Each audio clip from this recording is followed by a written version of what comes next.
Good evening and welcome inside Regency Furniture Stadium as we prepare for Game 1 in a 3-game series between your Southern Maryland Blue Crabs and the visiting Sugar Land Skeeters. Skeeters, the division leaders, they won the first half, and on the second half, 34-17 puts them atop the division. Blue Crabs 19-30. They're 14 games out with 14 games to go. Today, a loss would eliminate them from the playoffs officially. Craig Stem will hope to halt that for at least one more day as the right-hander on the mound sets for his first pitch and delivers a fastball to Alvaro Rondon for a called strike, and we are underway with the series opener. Stem versus the shortstop Rondon.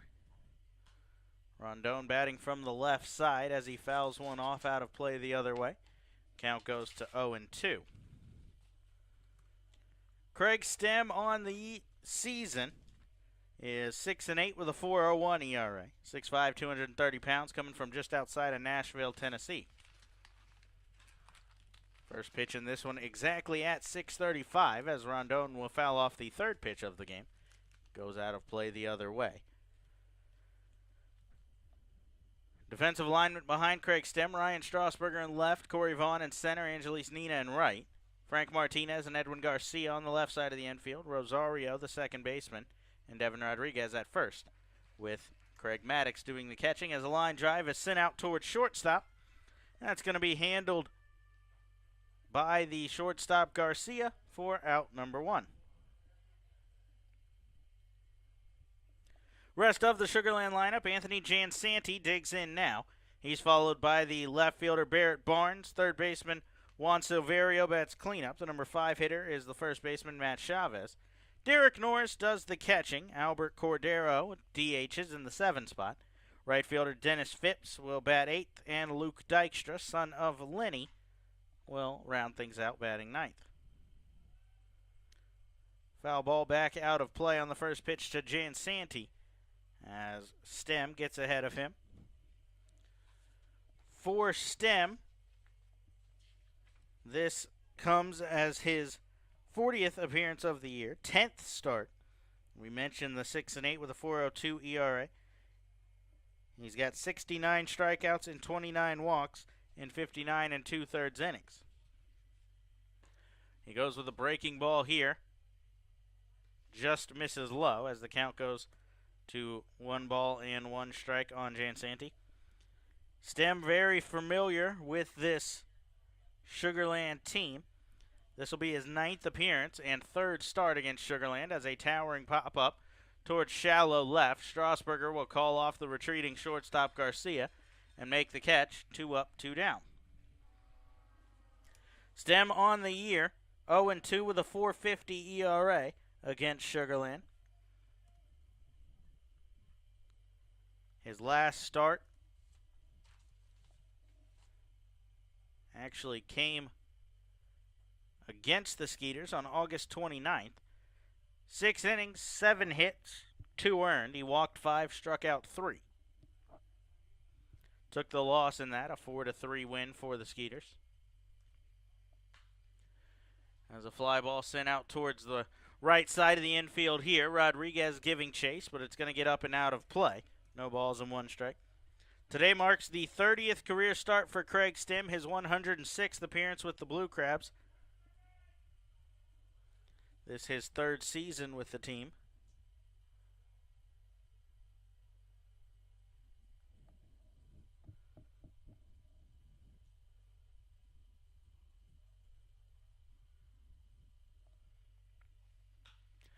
As a fly ball out towards right should end the inning. Nina is there.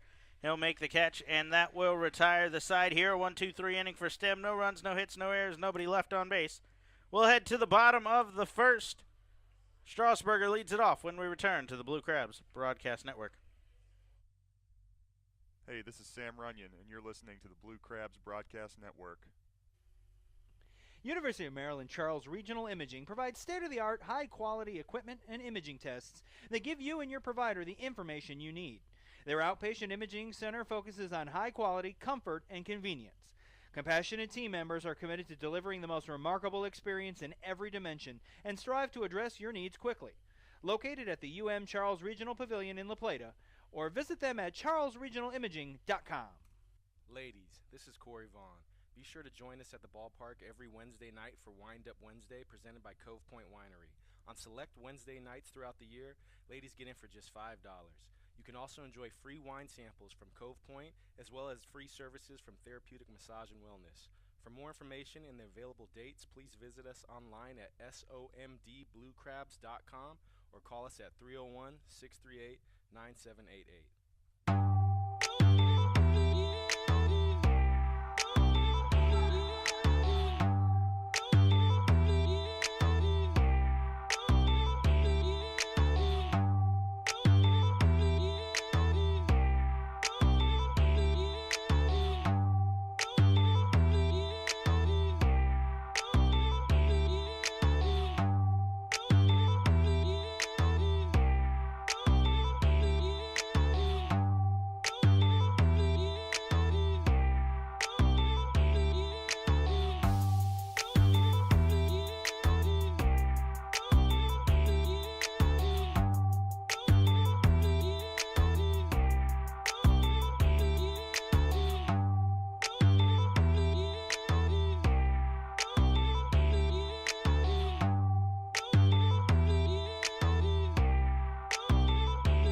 Ryan Strasburger will dig in to lead things off here in the bottom of the first, as the Blue Crabs will face right-hander Lucas Irvine for the Skeeters.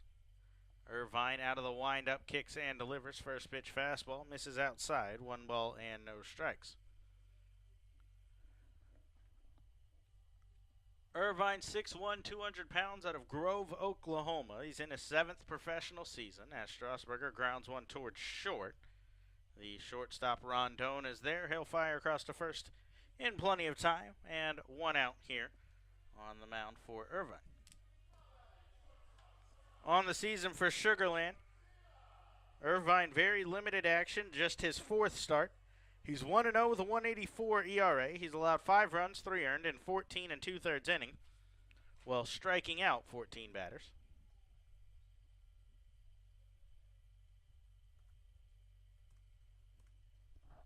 Out of the windup, first pitch to the shortstop Edwin Garcia, called strike. Rest of the Blue Crabs lineup: the number 3 hitter is Devin Rodriguez. The first baseman, John Griffin, will DH and bat cleanup. Frank Martinez bats 5th. He's followed by Angelise Nina and Corey Vaughn. As Irvine delivers a fastball here, chopper towards short again. Rondon across to first once more, and back-to-back groundouts to short have 2 away. After Vaughn in the 7th spot, Craig Maddox and Francisco Rosario will round things out. But now Devin Rodriguez digs into the box. Rodriguez hitting .276, 7 for 10 on the series against the Road Warriors, though. So a very hot homestand to this point for him. He'll look to keep that going here.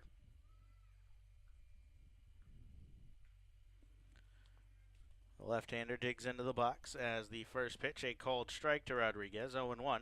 5 pitches, all of them have been in the zone thus far for Irvine. That's exactly what you want to do as a pitcher to start your night. Rodriguez laces one down the first base side here. It gets past the first baseman Chavez into the right field corner. Rodriguez on his way to second. He's in standing. A 2-out double, and Devin Rodriguez has the first man in scoring position and the first hit for either side in the game. Another double for Rodriguez.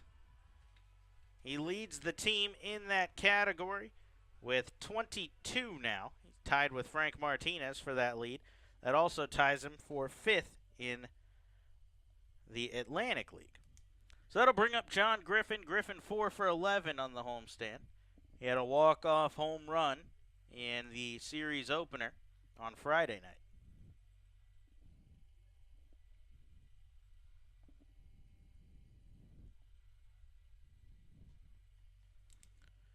Irvine off the back of the rubber. Looks back Rodriguez.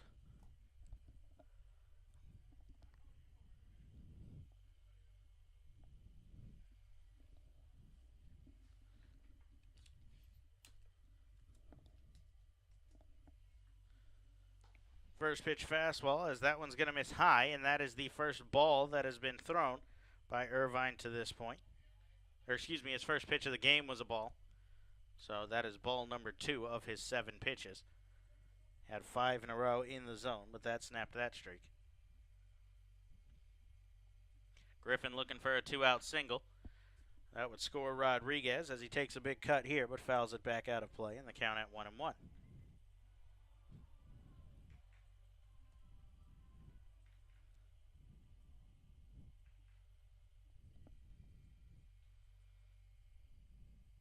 Griffin hitting .292, 10 home runs, 26 RBIs on the season.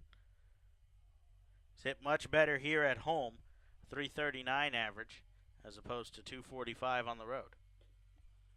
He'll take low and away here, and the count goes to 2 balls and 1 strike.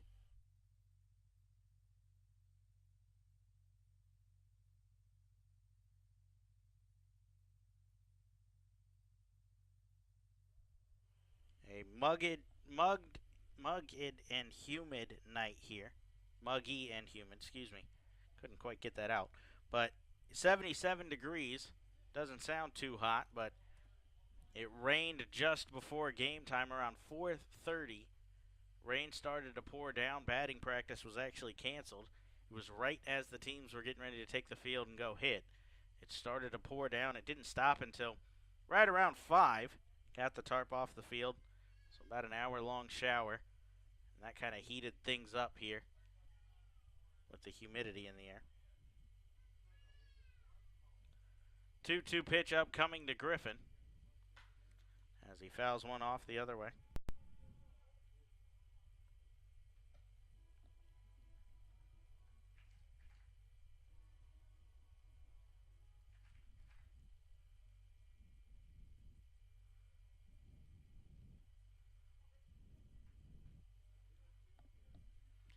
Irvine looking for the scoreless bottom of the first to match his counterpart Stem. He was cruising through the first 2 batters before the double to Rodriguez. Check swing here as Griffin's able to lay off a fastball that misses inside.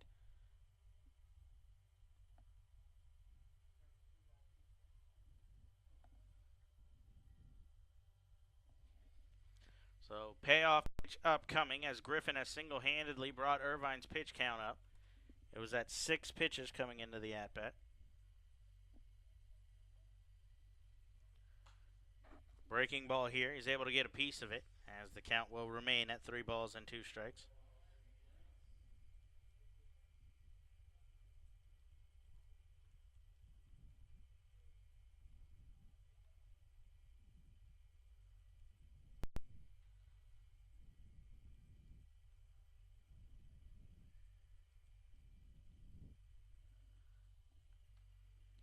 Set now for the 3-2 once more as Irvine pitch number 14 in the inning. Another breaking ball. Griffin's able to get a piece of it and stay alive.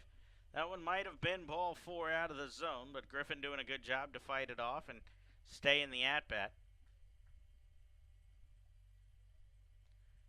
Irvine not willing to give in and give Griffin a fastball. He's going to make him hit that breaking ball. Okay to walk him with first base open, but a man on deck that you don't want to see in Frank Martinez. You'd like to save him with the bases empty.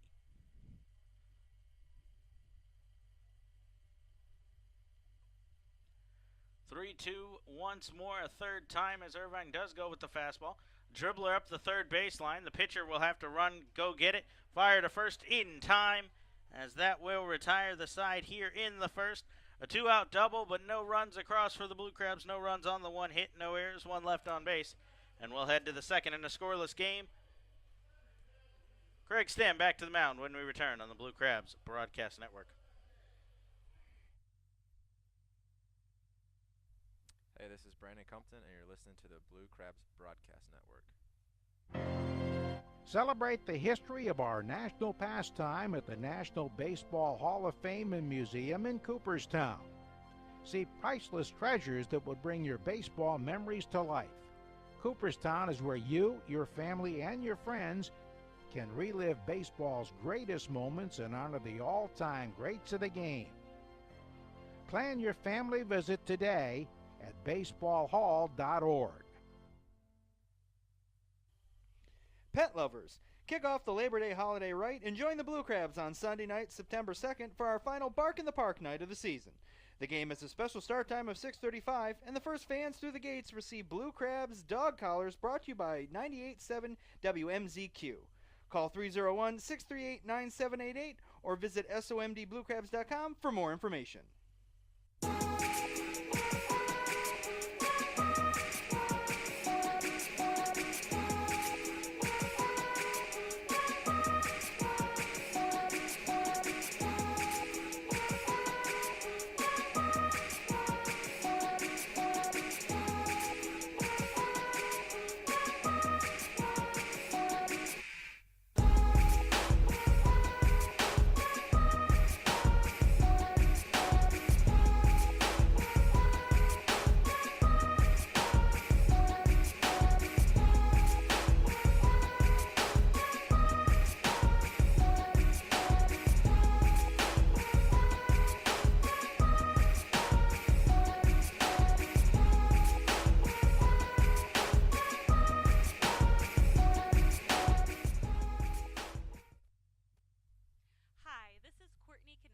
General Manager of your Southern Maryland Blue Crabs, and you're listening to the Blue Crabs Broadcast Network.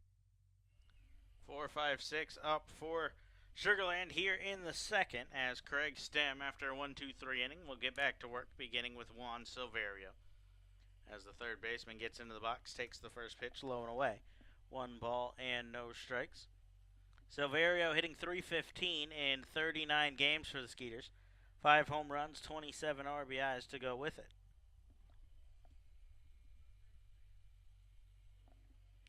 Stem works out of the stretch even with the bases empty. Comes set. Now kicks and delivers a fastball that's fouled off. It makes sense. Stem has spent most of his career as a reliever, so he's more comfortable out of the stretch. That's something you typically see out of relievers. So he stays there even though he's now in a more starting role for the Blue Crabs. He's made, I believe, 7 straight starts for Southern Maryland. As a breaking ball catches the inside corner, that'll put him ahead 1 ball and 2 strikes. Sugarland team that's loaded with power from top to bottom. Silverio's 5 home runs outside of the leadoff hitter Rondon and the number 9 hitter Dykstra are the lowest in the lineup. But again, that does come in limited action for him. I believe if he put together a full season, we'd be easily looking at double digits.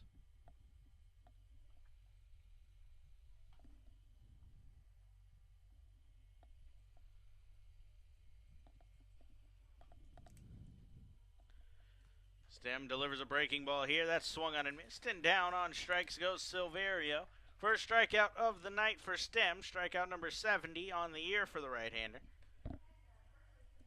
As that'll bring up the first baseman, Matt Chavez. Chavez hitting .326. That leads the team. He's got 11 home runs and 69 RBIs. In the entire Atlantic League, Chavez's .326 average has him tied for third.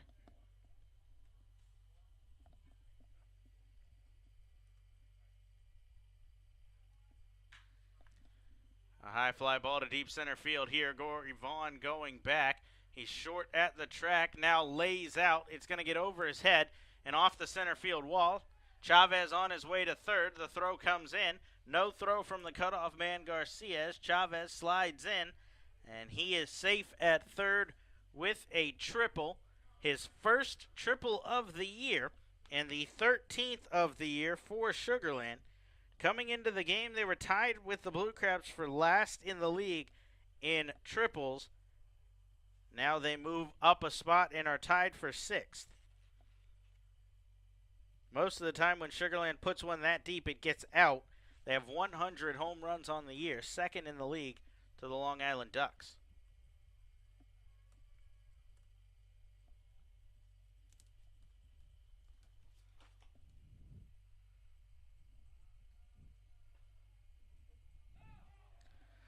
This one gets past the catcher, Maddox here. The toss to Stem, caught, trying to get home is Chavez. So all for naught is the triple as he's caught on a wild pitch trying to steal home for the second out in the inning. So Stem, with a little bit of help, gets out of trouble here.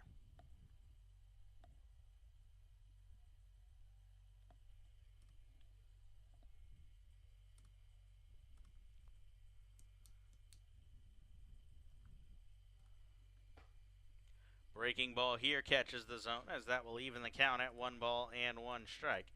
It didn't get far away from Maddox. Chavez thought he had a good read and jumped towards the plate, but was easily caught out trying to get home.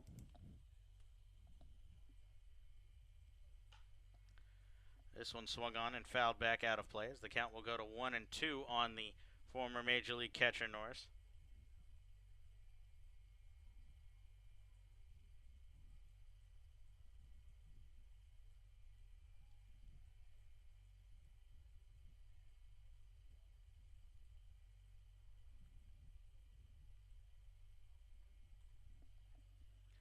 Set for the 1-2 is Stem as he goes back to the breaking ball, very close to the inside corner. Maddox tried to stick it there and earn a call, but nothing doing. So the count evens up, 2 balls and 2 strikes. Sugarland with just 10 active players on their roster, position players. 2 catchers, 6 infielders, and 3 outfielders. Actually, 11. The only people not playing, Daniel Robertson and Javier Betancourt, as this one's fouled back. Robertson, very limited time with the team, just 16 games. Him and Luke Dykstra, who's in the lineup today, have been splitting time.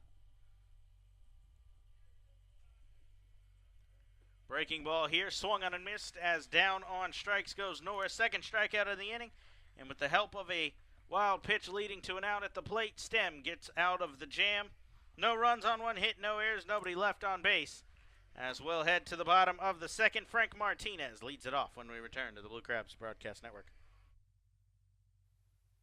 Are you looking for the latest and best in Blue Crabs gear? Look no further than the newly redesigned and restocked Crab Shack Team Store, anchored by EC Sports. The Team Store features everything from old favorites like game replica hats and t-shirts to novelty items and collectibles. You can visit our Team Store anytime 9 to 5, as well as during all home games. The Team Store is also available online by visiting somdbluecrabs.com and clicking the Store tab. Hey fans, this is Craig Stem, pitcher for the Southern Maryland Blue Crabs. Make sure you come out every Thursday for Foster's Grill Wings and Beer Night.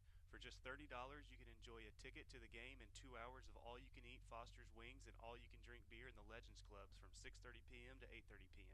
For more information, please visit our website at somdbluecrabs.com or call us at 301-638-9788.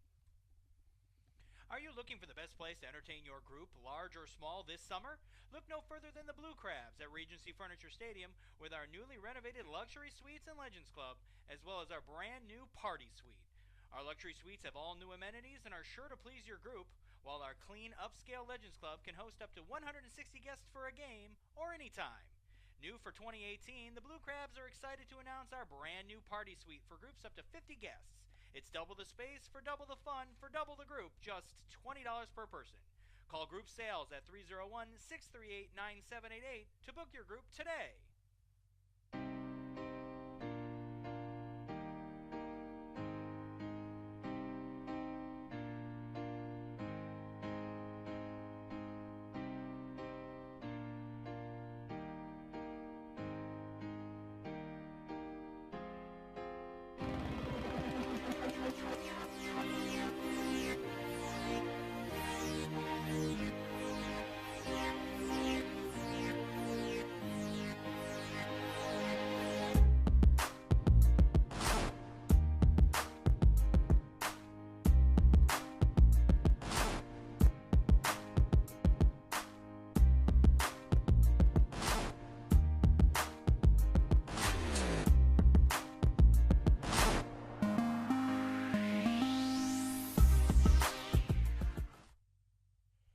Frank Martinez will lead things off here in the bottom of the second as Luke Irvine gets back to work. Martinez, first pitch swinging, foul tipped off the face mask of the catcher Norris, but he appears to be okay.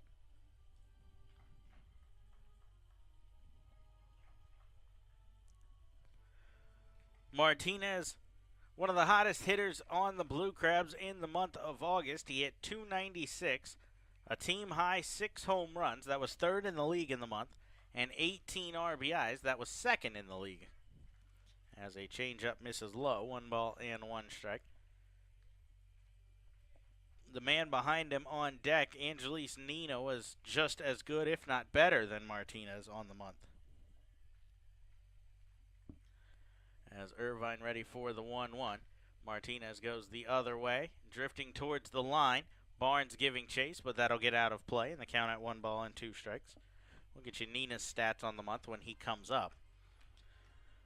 Well, Martinez has raised his batting average to .312, 10 home runs and 53 RBIs. He started September with a strong performance on the second of the month. He went 4 for 5 with 4 RBIs and a run scored in Sunday's series finale against the Road Warriors. He's another guy that's hitting great at home. A .339 average here with 5 home runs and 30 RBIs as he lasers one into the seats here foul.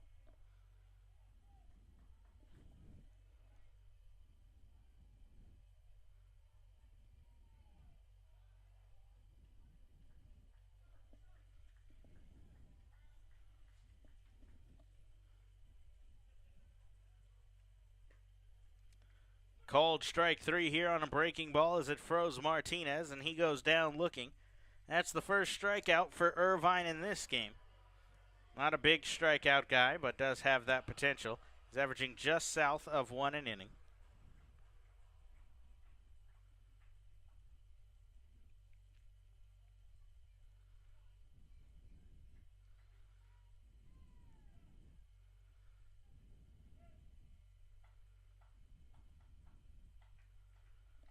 So now Nina digs in, mentioned his hot month. He didn't quite have the power that was displayed by Martinez with the 6 home runs, but as far as average goes, Nina hit .371. That was a team high as he shoots one towards third. That's going to be backhanded by the third baseman Silverio and fired across the diamond. But as I was saying, Nina hit .371 last month with 15 RBIs and 11 runs scored in 25 games. He ranked second on the team in hits, RBIs, stolen bases, and third in those runs scored. That will bring in Corey Vaughn. Vaughn with a 1 for 10 series to start the homestand.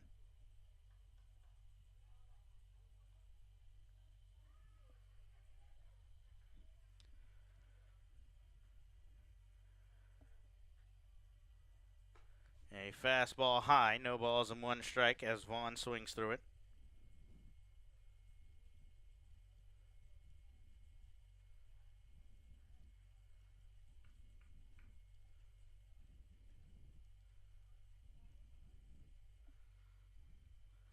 Count evens up, 1 ball and 1 strike. Vaughn hitting .228, 16 home runs, 39 RBIs.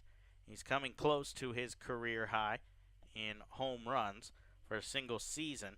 That came back in 2012. He hit 23 home runs with the Port St. Lucie Mets.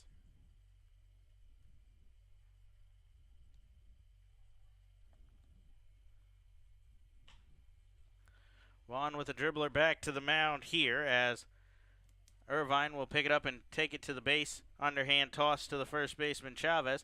And that will retire the side. A 1-2-3 inning. No runs, no hits, no errors, nobody left on base. We'll head to the third in a scoreless ball game when we return to the Blue Crabs Broadcast Network. Hey kids, this is Daryl Thompson from the Southern Maryland Blue Crabs. Don't forget, every Sunday is Kids Day at the ballpark, brought to you by Waldorf Orthodontics. Every Sunday home game, kids can enjoy a pregame autograph session with me and other players. $3 ice cream helmets all day long and free admission to Pinch's Playground.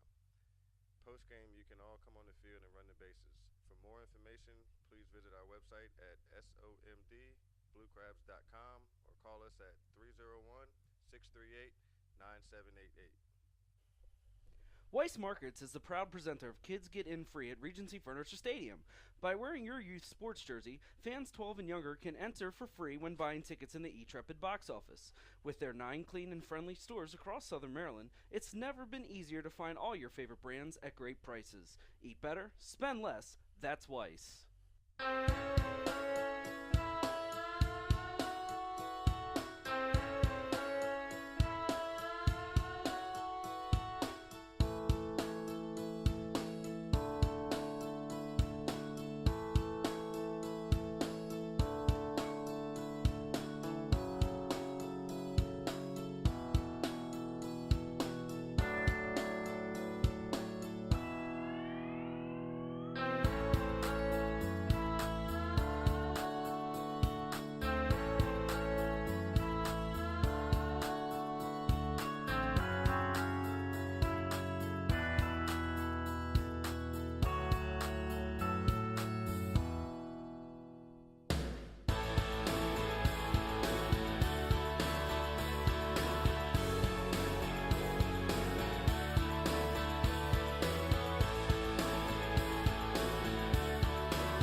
Hey, this is Casey Delgado, and you're listening to Blue Crabs Broadcast Network. 7-8-9 up for the Skeeters here as Stims face the minimum through 2.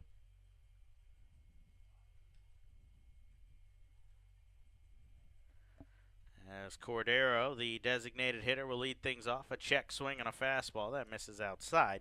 Cordero able to hold back as the count at 1 ball and no strikes.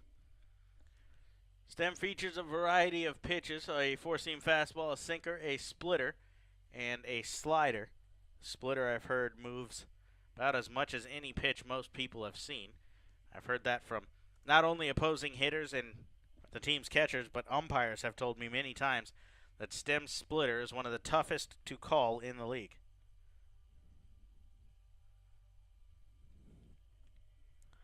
One the count as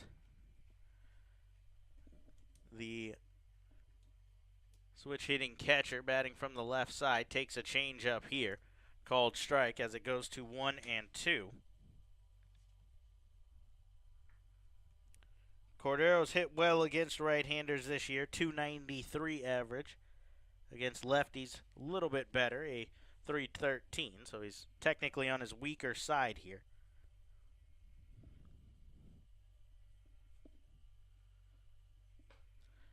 As a fastball misses outside, so the count goes to 2 balls and 2 strikes.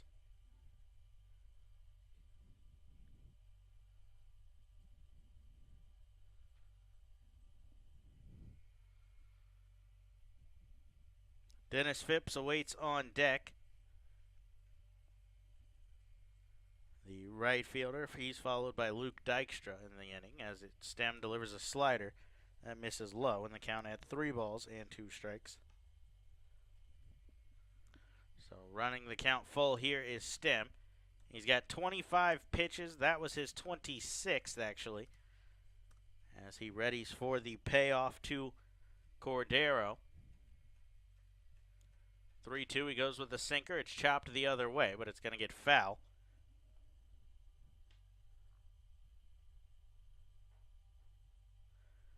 So the count will remain at 3 balls and 2 strikes.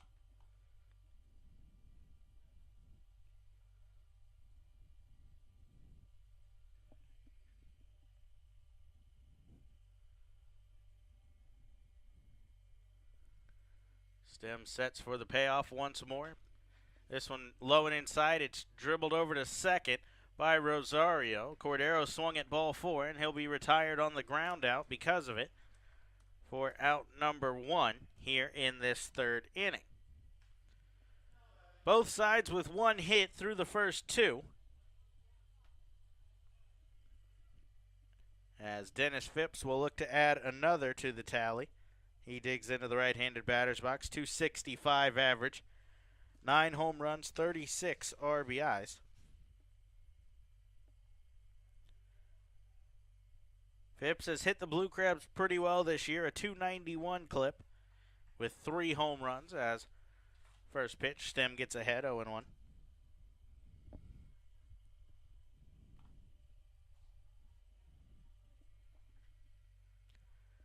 Stem ready for the 0-1. He goes to the splitter here. That leads to a ground ball to short. Garcia is there. He'll field and fire across to first. Back-to-back ground out. Start the frame for Stem as he's got 2 up, 2 down in the inning.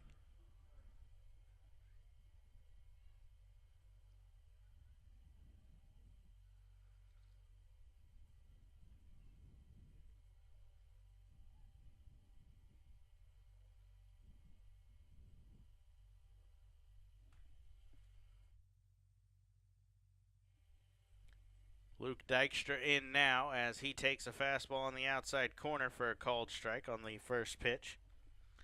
Dykstra limited action with the Skeeters. This his 16th game, 13th start. He's hitting 267.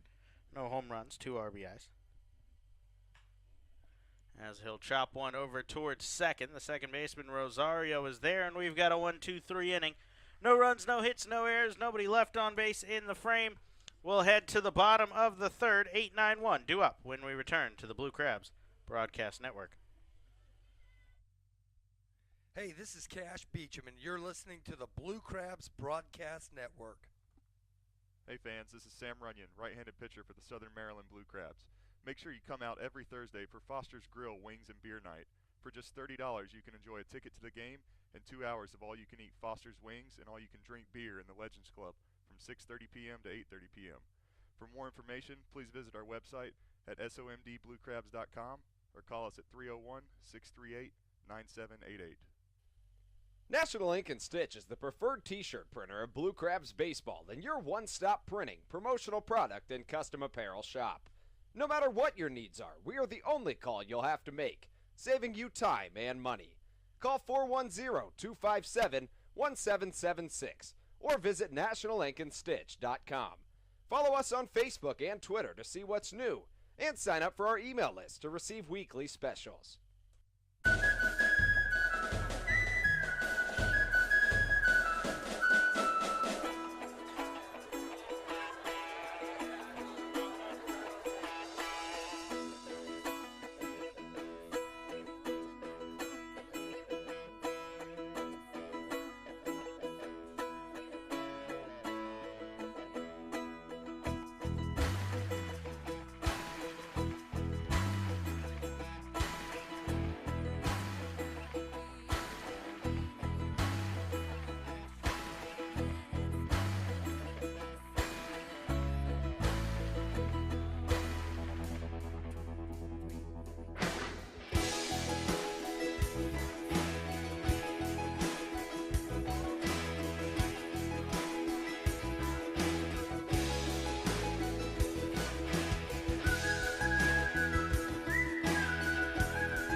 8-9-1 up here in the bottom of the third. A scoreless ball game to this point.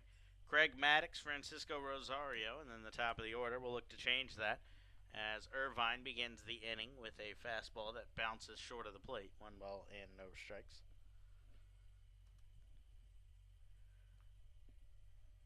Irvine, a two-time draft pick. The 29-year-old was first selected in 2010 out of Northwestern State University of Louisiana. 43rd round pick of the White Sox. Returned for another year.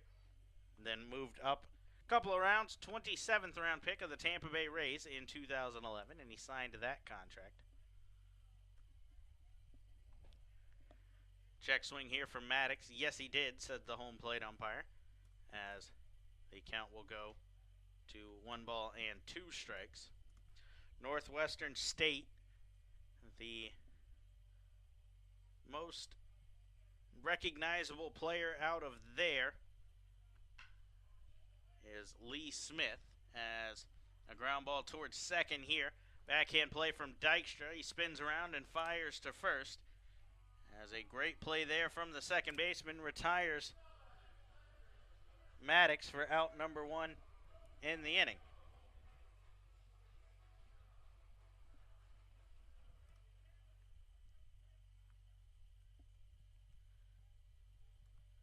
Lee Smith, a 7-time All-Star. Longtime pitcher for the Chicago Cubs. Never won a Cy Young, but finished as high as second.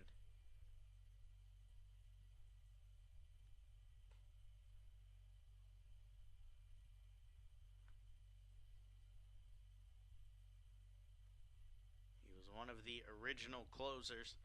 478 saves, ranks him in the top 5 all time. Third, just ahead of Atlantic Leaguer Francisco Rodriguez. Speaking of Francisco, Rosario's up. He's behind in the count 0-1 as Irvine pumps a fastball high. No balls and 2 strikes.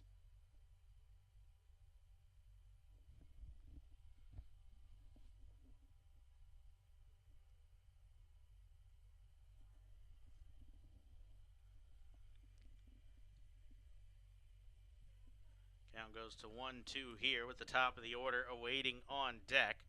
Rosario will look to get something started. He's 0 for 4 on the homestand to this point.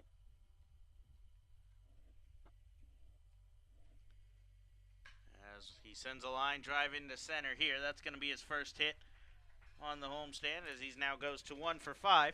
And 1 for 1 on the day with a 1-out single to bring up the top of the order. Ryan Strasburger will come to bat. Strasburger hitting .250 over the last 5 games, but he does have a pair of home runs and 4 RBIs. He homered in back-to-back games, game 1 and 2 of the series against the Road Warriors.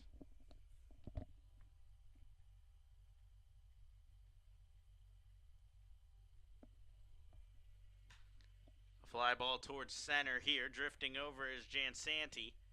He'll make the play, and 1 pitch is all it takes to get Strasburger here. 2 down in the inning, as that'll bring up the shortstop, Edwin Garcia.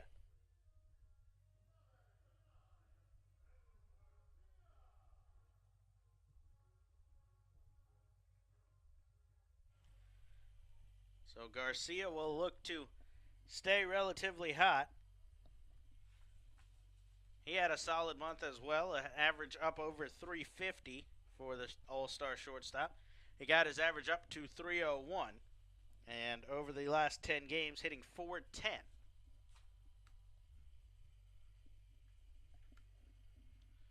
Fastball misses away. 1 ball and no strikes.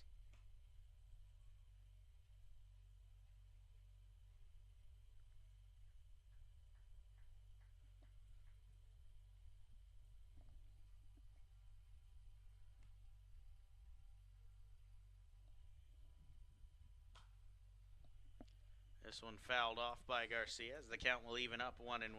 3 for 13 on the homestand. He was 2 for 5 in the last game. That comes 1 game after losing a season-high 12-game hitting streak.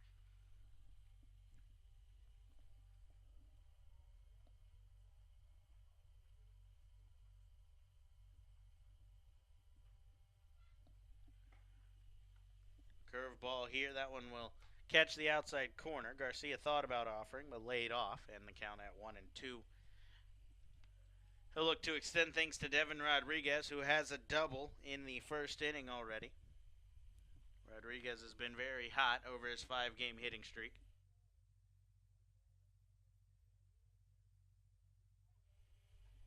Check on first, but back in safely was Rosario.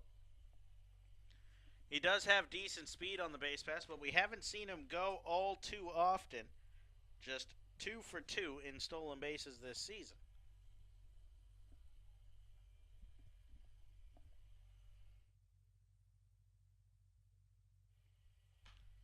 An elevated fastball here. Garcia will foul that off the other way.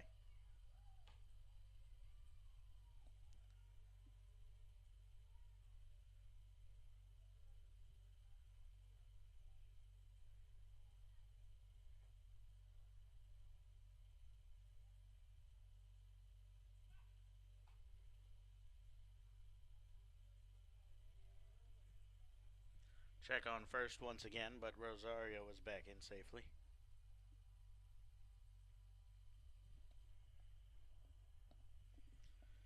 So now coming set for the 1-2 is Irvine. He kicks and delivers. Breaking ball. Garcia checks the swing, but able to hold back as Norris slides to his right and keeps the ball in front of him for a stop.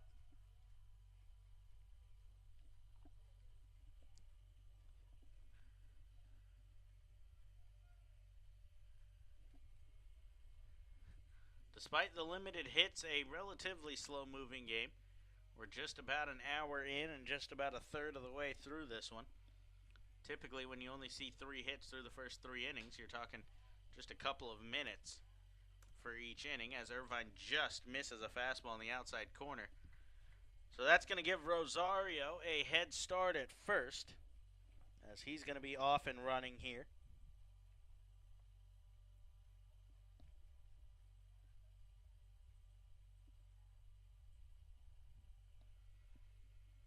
Set for the payoff pitch is Irvine. A look at first, now kicks and delivers a breaking ball that just misses the outside corner as well. Irvine visibly upset at that one as he bounces up and down on the mound, begging for the call from home plate umpire Brian DeBrouwer, but doesn't get it, as a 2-out walk will move a runner into scoring position for Rodriguez. A stellar ending to the series against the Road Warriors for Rodriguez. 4 for 4 with an RBI and 2 runs scored.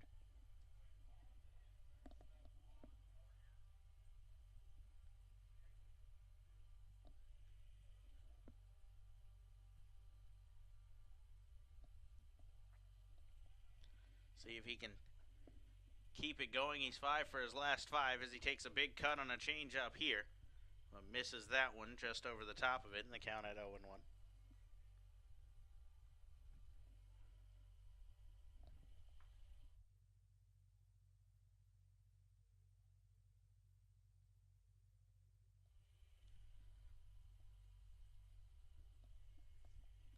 Long look in. Now coming set is Irvine. Rodriguez with a line drive towards right here, but right at Phipps, who will make the catch to retire the side in the inning. The Blue Crabs with a walk and a single, but no runs scored in the inning on the 1 hit. No errors, 2 left on base. We're scoreless through a third. We'll head to the 4th. Top of the order up for Sugarland when we return on the Blue Crabs Broadcast Network. Fans, is your family or work holiday party looking for a venue this coming fall or winter? Look no further than the newly renovated Legends Club at Regency Furniture Stadium, brought to you by the Blue Crabs. Numerous food and drink options and great flexible features mean the Legends Club will make your event the hit of the season. Call a sales executive today at 301-638-9788 for more information, or visit somdbluecrabs.com. The 4th inning is brought to you by NRL Federal Credit Union. Informed by history, inspired by possibility, driven to discover. NRL Federal Credit Union, home of the good way to pay checking account that supports local nonprofits every time you swipe your debit card.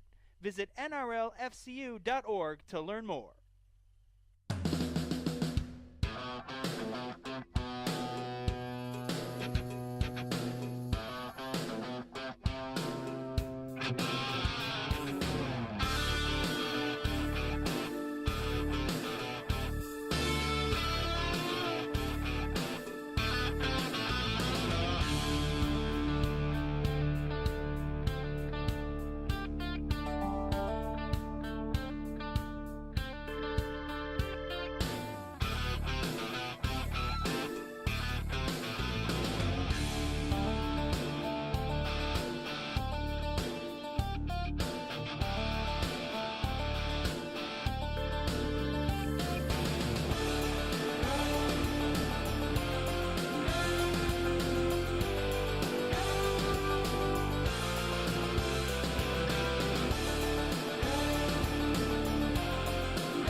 leads things off here in the top of the fourth as Craig Stem delivers a sinker on the first pitch that catches the outside corner for a called strike, 0-1.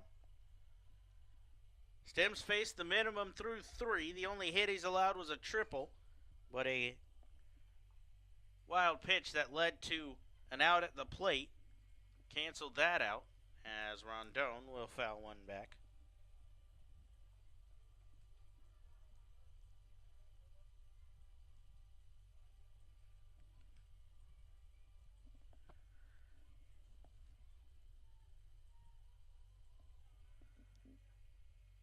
Stem ready for the 0-2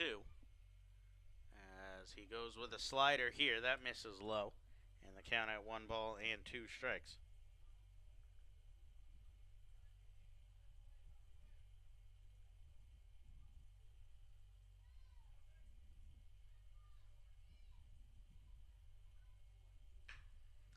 One, two, a chopper towards the right side. Rosario with a long run, but he's not able to get there as that's going to sneak through into right field for the second hit of the day for Sugarland. And it comes at a good spot as it's the leadoff hitter to lead off the fourth inning. Rondon absolutely blazing speed on the base pass. Leads the team with 32 stolen bases on the year. That ranks him 4th in the Atlantic League.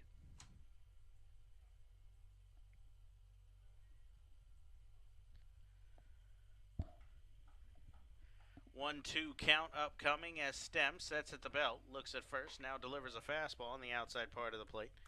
That misses just off the plate instead as the count 1-0. Jansanti is up. A .297 average, 16 home runs, 54 RBIs, and 31 stolen bases for the center fielder. Fastball misses off the plate away.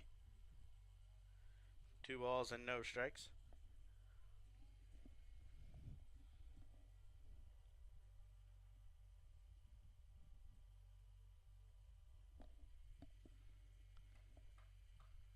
Set for the 2-1. Runner off here, a hit and run as this one's a laser down the third baseline, but it'll get just foul. It was by Martinez and sure extra bases if it stayed fair, but it just missed the line as the count goes to 2-1. 3 games in total in the Atlantic League today. Road Warriors and York Revolution tied at 1 in the top of the 4th. Long Island Ducks with a 5-0 lead over the New Britain Bees in the top of the 3rd, and then this game between the Blue Crabs and the Skeeters.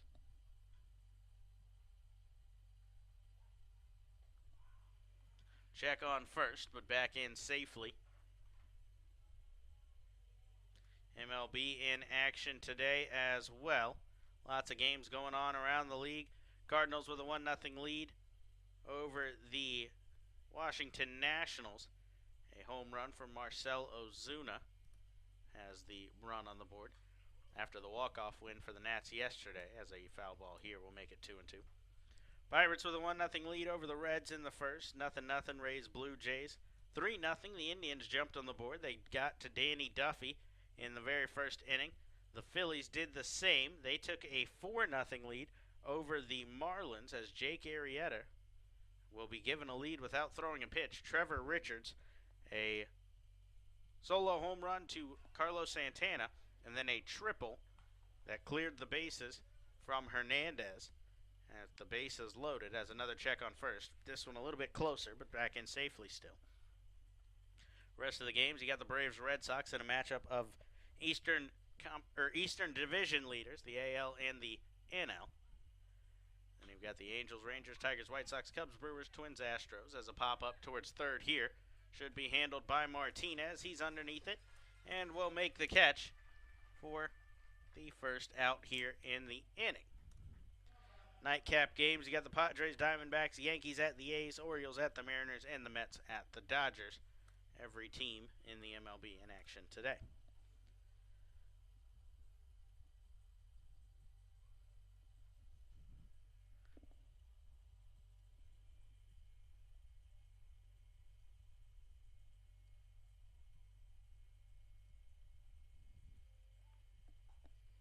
Check on first again, keeping a close tabs on Rondon. A good idea with the speed that I mentioned, but he's back in safe once more.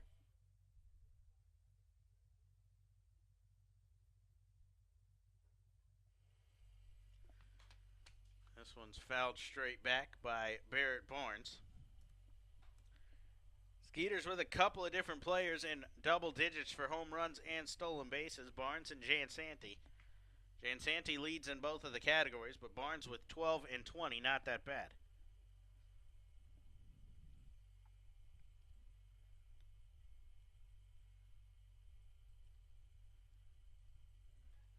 Another check on first. This one very close. Rodriguez thought he had him, but ruled safe on the dive back was Rondon. That's about as tight as it gets.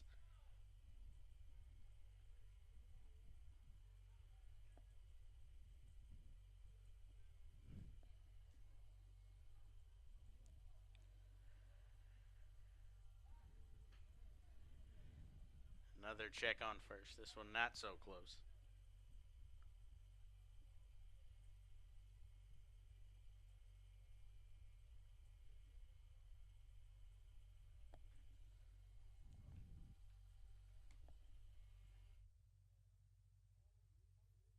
Stem ready for the 0-1. He delivers a fastball here. Back on attention to Barnes as it misses high, 1-1.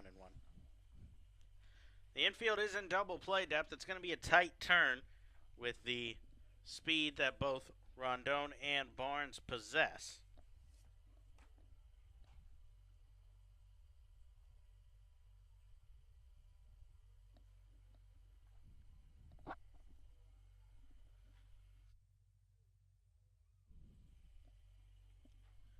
One pitch upcoming. A fly ball sent over out of play down the right field line over towards the kids' park as the count will go to 1-2.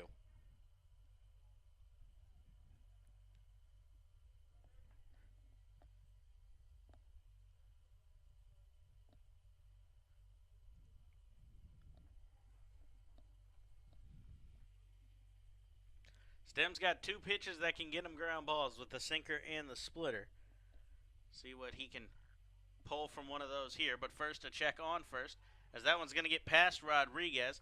Back to his feet is Rondon, but only for a couple of steps, as he'll think better of it. It didn't get too far from Rodriguez, as the count will remain at 1-2 on the batter, and Rondon will remain at first, setting up still the double play opportunity for Stem if he can roll himself a ground ball.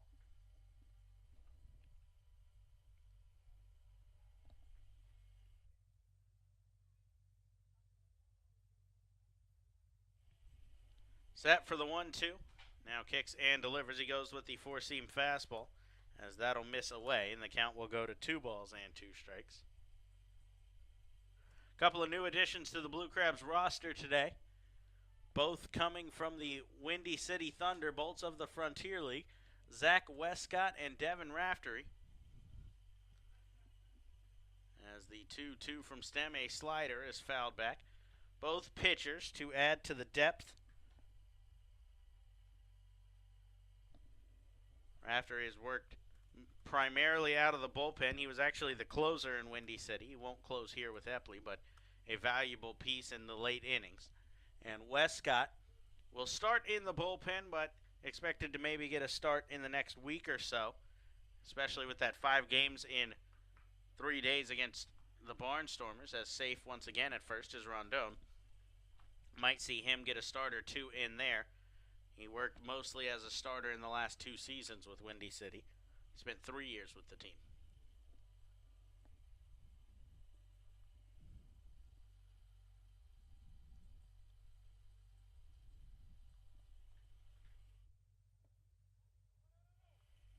Runner thinks about going here on a ball in the dirt, but he ends up holding as the count will run full.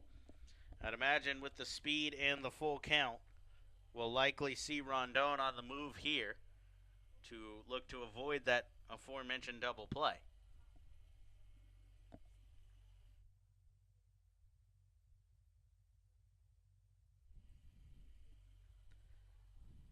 Blue Crabs in a must-win game. If they lose this one, they're officially eliminated. As a fastball is sent out towards center, Vaughn is able to make a play on that one. Rondon was on the move, so now he'll have to retreat back to first. And an out for Stem. 14 out with 14 to go, and they're playing the team that holds that advantage with the Skeeters. They're eliminated from wild card contention, so they have to win the second half division, and to do that, they'll need to win out, and the Skeeters will have to lose the rest of their remaining games. So very unlikely, to say the least, as the Blue Crabs at some point will likely be eliminated. They're hoping not today, though, as a foul ball on the first pitch to Silverio.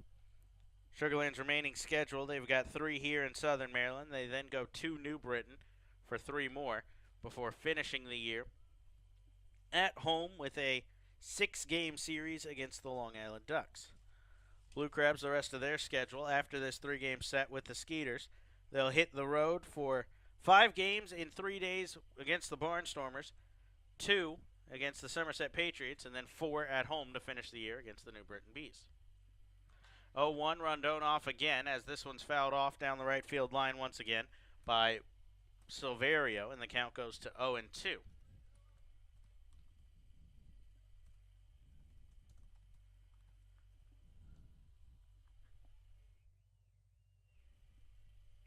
Juan Silverio in his 10th professional season out of the Dominican Republic.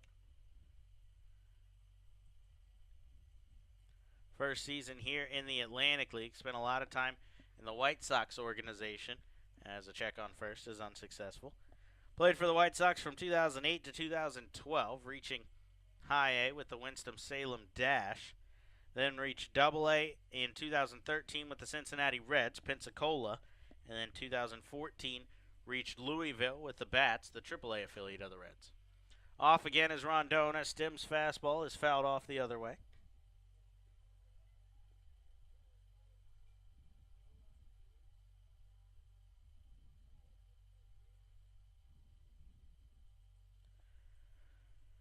So Rondon will retreat again. Silverio averaging, excluding this year, just under 10 home runs a season, including a career high with Laredo in the American Association in 2015. Slider here, swung on and missed as Silverio down on strikes. It's the 3rd strikeout for Stem, and it retires the side here in the 4th. No runs on 1 hit, no errors. 1 man left on base. We'll head to the bottom of the 4th. John Griffin leads things off when we return to the Blue Crabs Broadcast Network. Hey kids, this is Drake Britton, pitcher for the Southern Maryland Blue Crabs. If you're under 12 years old, make sure to check out our Chick-fil-A Backfin Buddies program.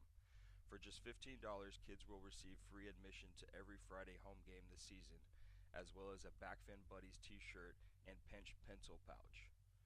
During the games, all members wearing their t-shirt get to go on the field for the High Five Tunnel, as well as free admission to the kids' park and a free ice cream helmet. For more information, please visit our website at somdbluecrabs.com or call us at 301-638-9788. Over the past 2 decades, Uncle Skeeter's Roofs and Gutters has become one of the area's most trusted providers of installation and repairs for roofing, siding, and gutters, as well as gutter cleaning and a variety of other exterior home improvement products and services. Uncle Skeeter's takes pride in their dedication to customers and the quality of work provided. Call today at 1-800-521-9601 or visit UncleSkeeters.com for more information.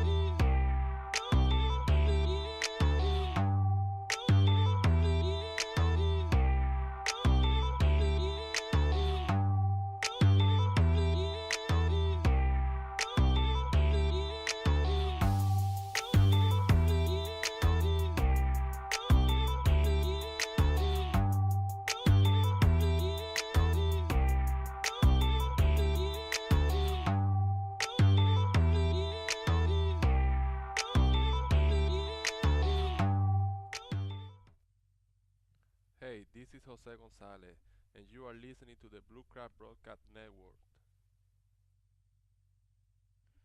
4, 5, 6 due up for the Blue Crabs as John Griffin will lead things off. Griffin first pitch swinging in the inning as he shoots a foul ball out of play down the right field line. And the count for Irvine goes to 0-1. He's been effective thus far, has Luke Irvine. Through his first 3 innings, he's allowed just 2 hits and 1 walk. Pitch count sitting at 44 heading into this inning as he'll miss out of the zone here, and the count goes to 1-1 on Griffin.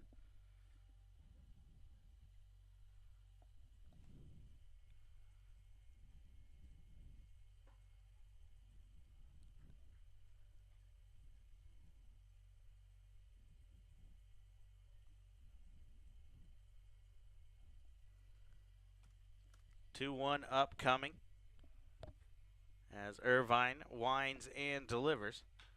Chopper off the foot of Griffin here. We'll go to 2-2. Mentioned Irvine, the 27th round pick of the Rays. He spent just 1 year with the Rays organization. 0-3 with a 5.33 ERA in rookie ball with the Princeton Rays.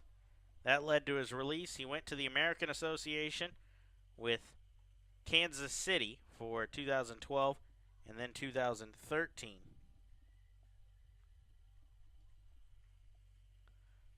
As he readies for the 2-2 here and delivers a breaking ball that's laid off, and the count goes to 3-2. He finished 2013 with a stint with the Camden River Sharks, just 1 game, and then he moved to the New Jersey Jackals of the Can-Am League, going as a whole between Kansas City, New Jersey, and Camden, 8-6 with a 284. Fly ball off the bat of Griffin. It's popped into shallow center. The second baseman, Dykstra, will back up and make the catch for out number 1. Irvine did not play in 2014, returned in 2015 to the Atlantic League with the Somerset Patriots. 22 games, he went 6-8 with a 3.41 ERA. Then was signed by the Arizona Diamondbacks, just 2 appearances at the High A affiliate of the Diamondbacks. 2-0 with a 2.13 ERA as he pitched over 6 innings in both of his starts, but did return to the Diamondbacks the following year. Struggled a little more in that stint as a chopper is fielded at the mound by Irvine. An underhand toss to first, and 2 up, 2 down here in the inning. In his second season with the Diamondbacks, Irvine spent time at High A, Double A, and Triple A. 5-3 with a 3.98 ERA. He then finished that 2016 season in Mexico with Aguascalientes of the Mexican League. He went 2-3 with a 4.61 ERA. 2017 back to Somerset for 25 starts. He went 9-4 with a 4.26. First pitch to Angelis Nina, a fastball, catches a high and outside corner for a called strike, 0-1.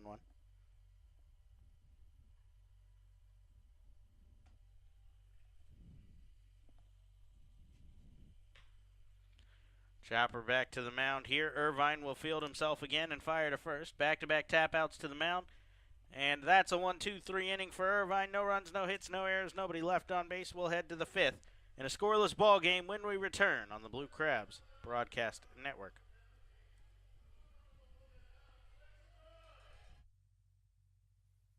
Hey, this is Ryan Strasburger, and you're listening to the Blue Crabs Broadcast Network. Blue Crabs fans, what's more American than baseball and a barbecue cookout? Quite frankly, the two go together like stars and stripes, rockets and red glare, and liberty and the pursuit of happiness. So when you come to Regency Furniture Stadium's all-you-can-eat picnic pavilion, you get both at a great price. The best part is that groups from 20 to 400 plus can enjoy the picnic pavilion, and when you include this home run of a deal with the kids park, paddle boats, and on-field fun, you have a grand slam of an opportunity. Call today at 301-638-9788 to speak with a sales executive or visit somdbluecrabs.com for more information. This is Rick Meehan, Mayor of Ocean City, Maryland. For everyone who's put off planning a vacation this summer, I've got good news for you. Ocean City, Maryland is a procrastinator's paradise. We've got 10 miles of free beach, an amazing 3-mile boardwalk, golf, fishing, shopping, dining, and free events 7 nights a week, including fireworks, boardwalk light shows, dance parties, and movies right on the beach. It's not too late. Book a visit today at ococean.com. That's ococean.com.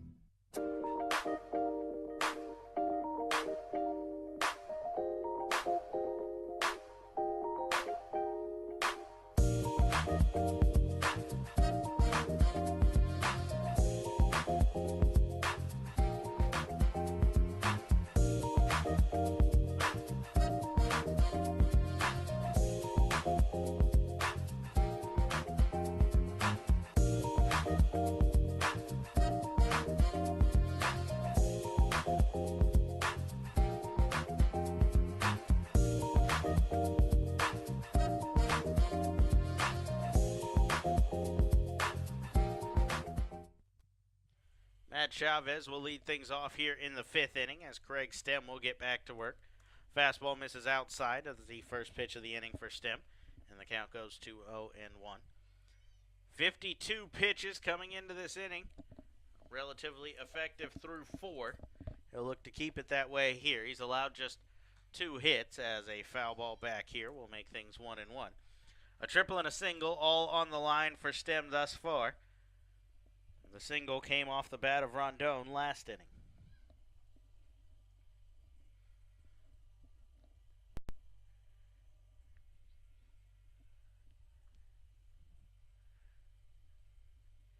Stem sets for the 1-1 as Chavez, the team's leading hitter, takes a slider outside. 2 balls and no strikes. Chavez was an all-star for the Skeeters this year. He struggled in his last 10 days, though, 8 for 33, a 242 average. But as I mentioned, tied for 4th in the league in batting average and 6th in RBIs as he takes a breaking ball for a strike here, 2-2. Last season, he was with the Wichita Wingnuts and led the American Association in RBIs with 84. He averaged an RBI a game. 2 balls and 2 strikes the count here. As Stem delivers a fastball, chopped towards third. Martinez charges, backhand, and now fire across to first for out number 1.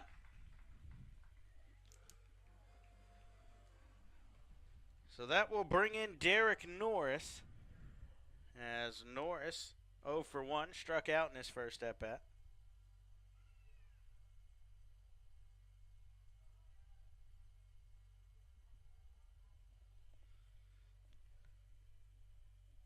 Albert Cordero waits on deck, the other catcher on this Sugarland roster. As this one's hammered towards deep left center field. Strasburger going back at the wall and gone. A solo home run for Derek Norris. That's his 10th home run of the season. And it's the first run here in the ball game as Sugarland has taken a 1-0 lead over Craig Stem and the Blue Crabs. For Stem, that's the 10th home run he's allowed this season. That's the 4th highest total on the Blue Crabs team. But in fairness to Stem, he has the 2nd most innings pitched on the team as well, trailing just Casey Delgado.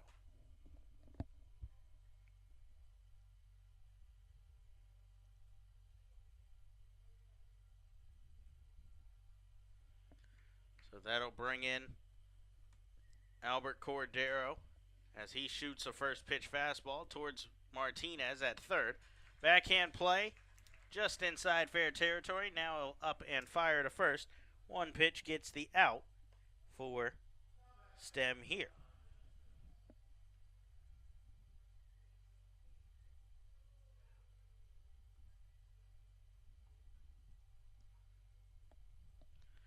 So now the number 8 hitter, Dennis Phipps, will dig in.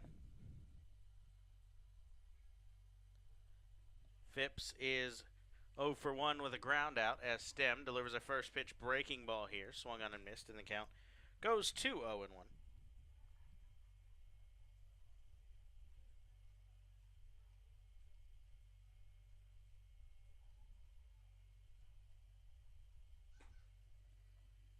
This pitch just misses the outside corner as the count goes to 1 ball and 1 strike.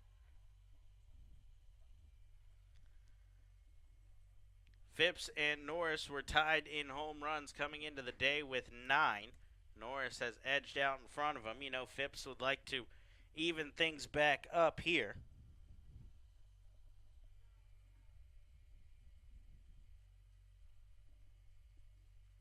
Stem ready for the 2-1. Martinez very close to the line at third, as Phipps with a big cut will foul one back into the net. 2-2.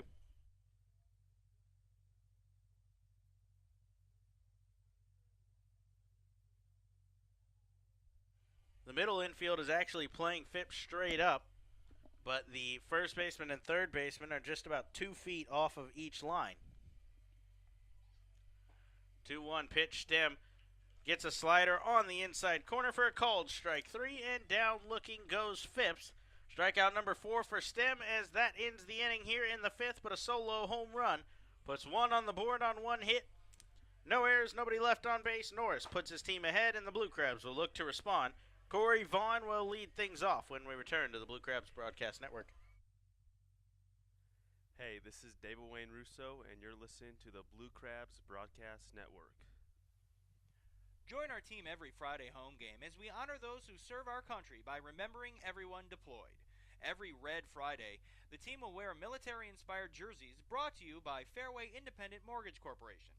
All active and former military members receive $5 tickets with their military ID. For more information or to get tickets today, please visit us online at somdbluecrabs.com or call us at 301-638-9788.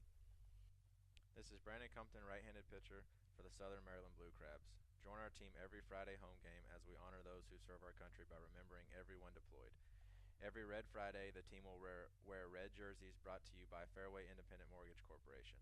All active and former military members receive $5 tickets with their ID. For more information or to get tickets today, please visit us online at somdbluecrabs.com or call us at 301-638-9788.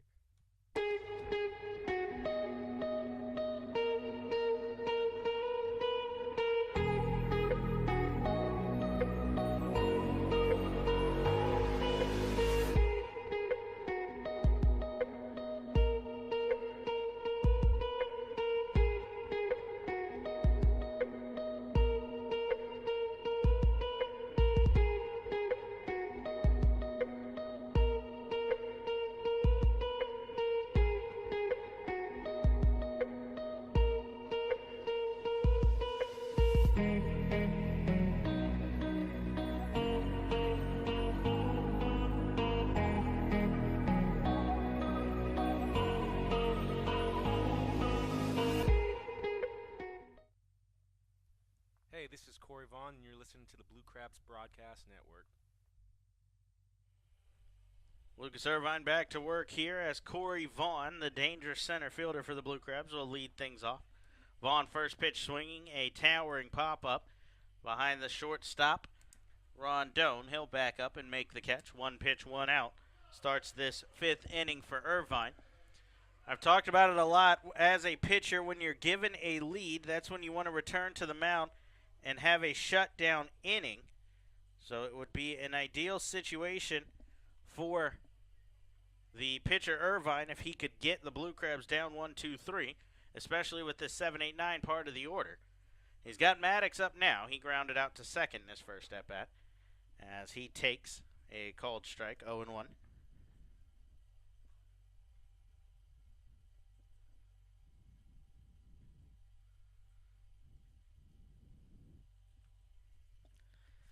The 0-1 pitch, Maddox with a big cut, but a little bit out in front of a curveball.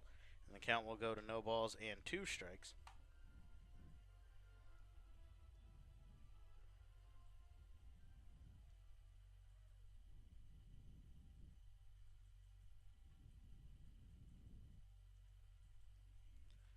Irvine's been cruising to this point. This pitch is his 58th of the game. as it misses to make the count 1 ball and 2 strikes. Irvine's longest outing was that 6-inning scoreless outing against the Blue Crabs in his last start. As a breaking ball here, swung on and missed, and Maddox is down on strikes. Just the second strikeout of the game for Irvine, but he's got 2 down here in this 5th inning as he looks for that 1-2-3 frame, and Rosario coming up.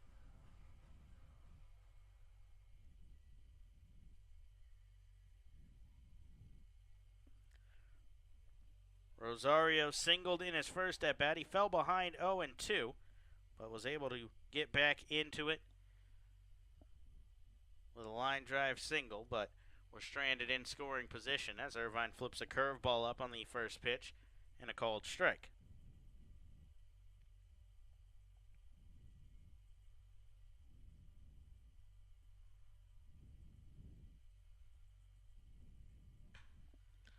This one sent hard the other way. On the run is the left fielder, Barnes, and he will make the catch on full sprint to retire the side. A great play for Barnes, and a 1-2-3 inning for Irvine. He's retired 7 straight, no runs, no hits, no errors, nobody left on.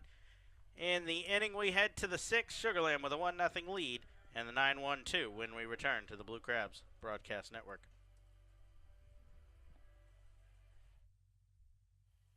Fans, is your family or work holiday party looking for a venue this coming fall or winter?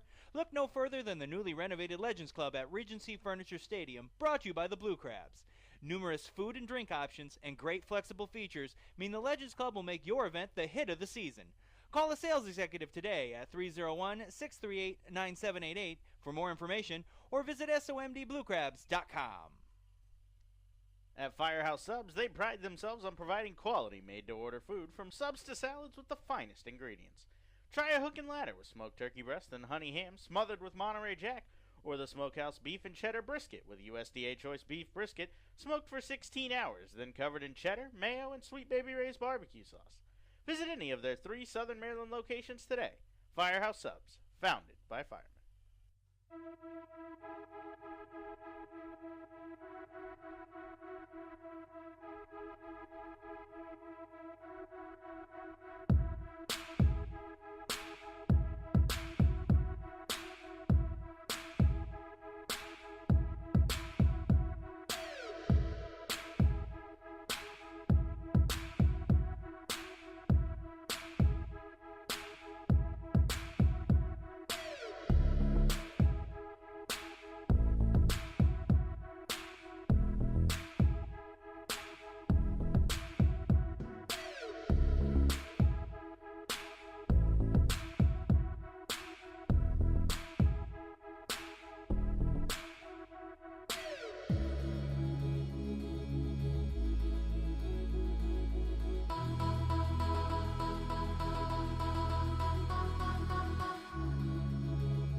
Craig Stem back on the mound to face the 9-1-2 here in the 6th inning, as Luke Dykstra will lead things off and take a fastball off the plate away. 1 ball and no strikes.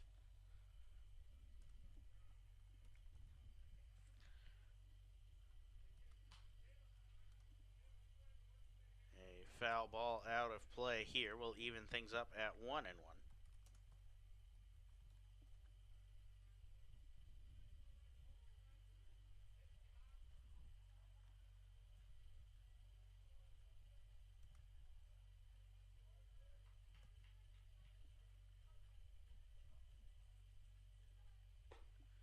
A fastball swung on and missed here by Dykstra as he's behind the heater from Stem, and the count goes to 1 ball and 2 strikes.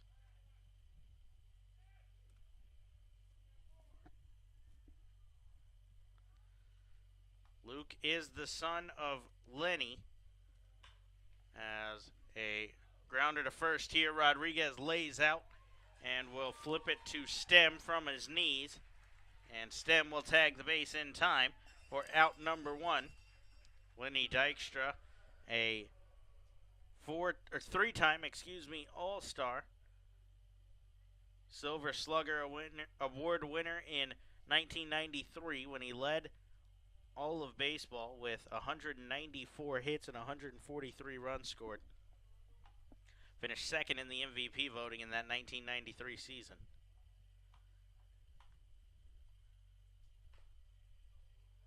Chopper off the plate here.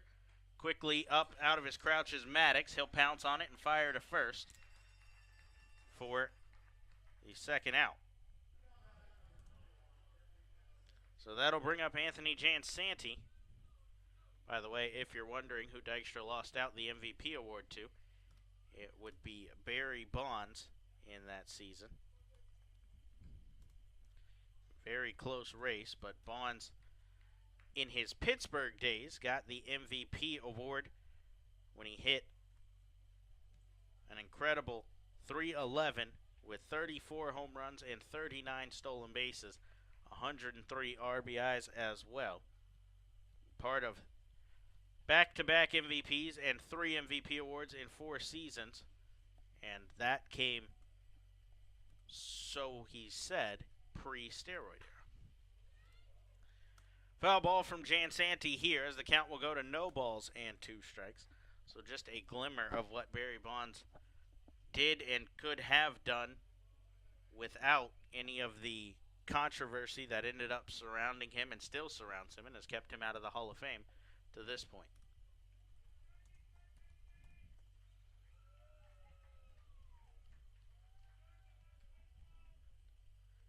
Stem delivers a slider here. That's swung on and missed, and down on strikes goes Jansanti. A 1-2-3 frame for Stem. No runs, no hits, no errors, nobody left on base.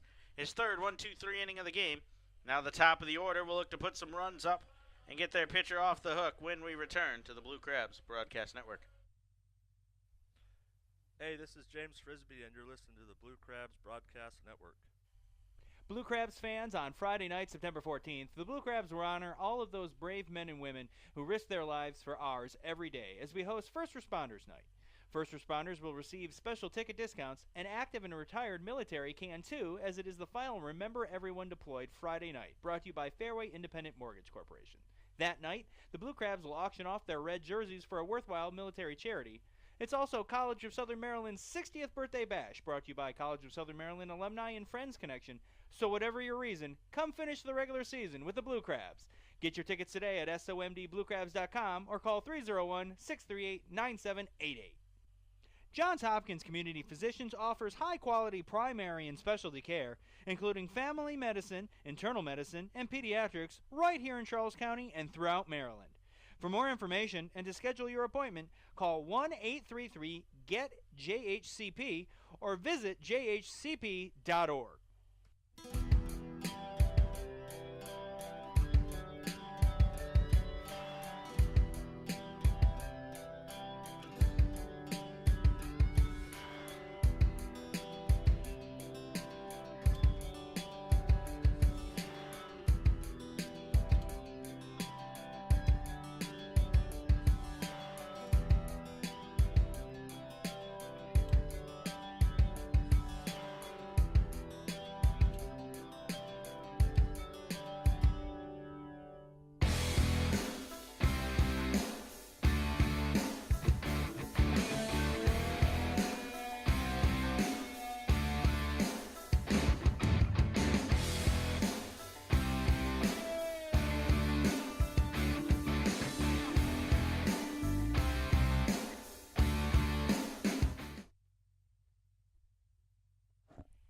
Top of the order up for the Blue Crabs here in the 6th. Ryan Strasburger leads things off as he takes first pitch outside for a called strike.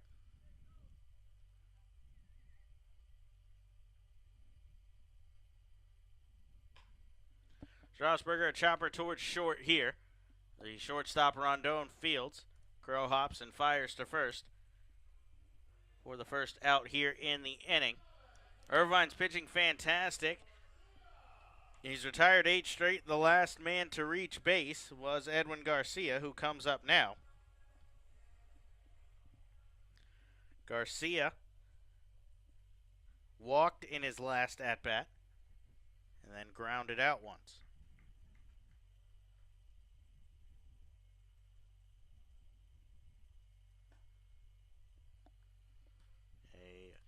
First pitch misses out of the zone here, and the count at 1 ball and no strikes.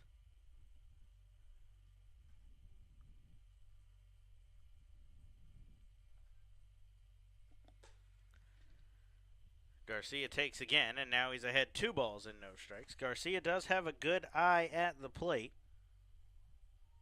He's drawn 31 walks on the season, second highest total on the Blue Crabs team. That's led to his .354 on base percentage as he takes, now making it 3-0. That .354 ranks him just behind Angelis Nina as the highest total on the team among active players. 3-0 pitch upcoming, a called strike on the outside corner here as the count will go to 0-1.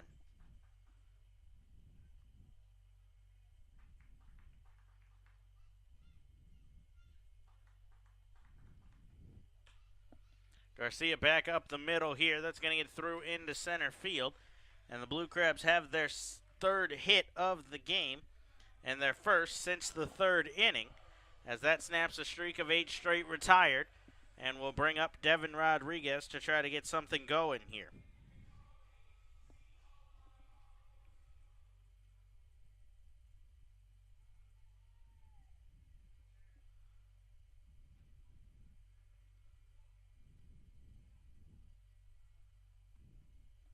Rodriguez 1 for 2 with the double. He's got 2 multi-hit games in his last 3 and is 8 for 12 on the homestand. Looking for his 29th multi-hit game of the year, and he's got it as a line drive will get through the right side into right field.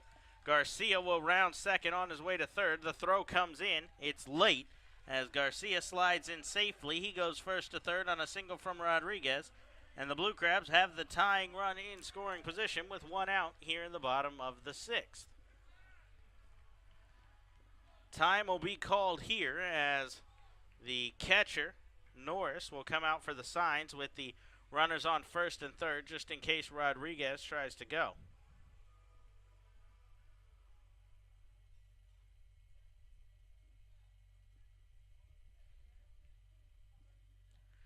So Griffin just needs a sacrifice fly to tie the game. You know he's going to look for more and try to find a gap here.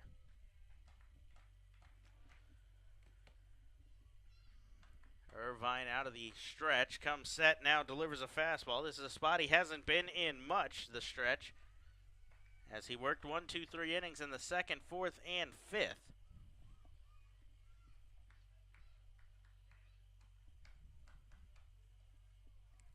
Garcia's got good speed at third. A sacrifice fly is definitely in the books if Griffin can get one to about the middle of the outfield.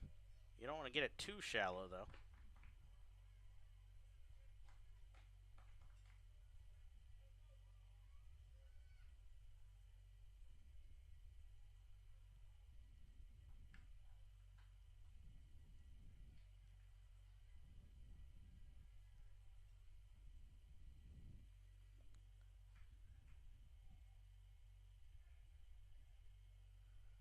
Coming set now and delivers a breaking ball that misses outside. 1 ball and 1 strike.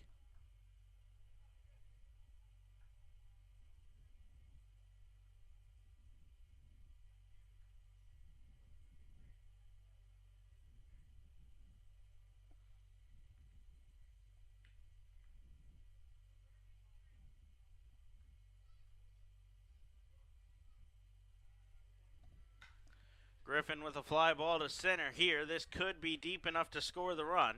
Jansanti backing up. He'll now charge in and make the catch. Garcia is tagging. The throw comes in. It's a little bit up the third base line. And off target, Garcia is able to score a sacrifice fly from John Griffin, and that ties things up at 1-1 here in the bottom of the 6th.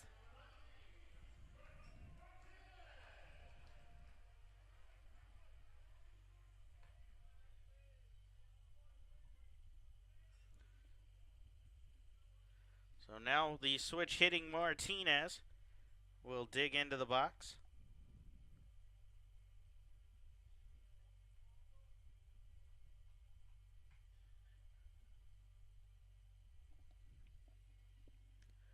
Rodriguez with a short lead off of first, as Martinez, first pitch swinging, goes the other way.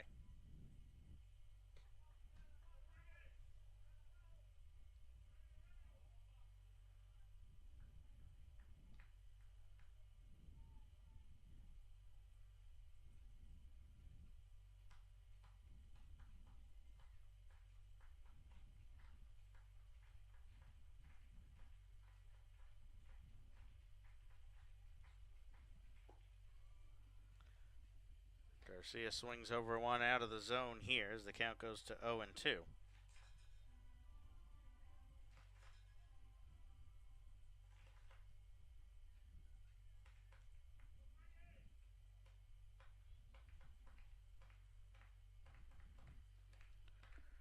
No balls and 2 strikes as Irvine comes set. A look at first, now delivers. Breaking ball that's chopped foul here.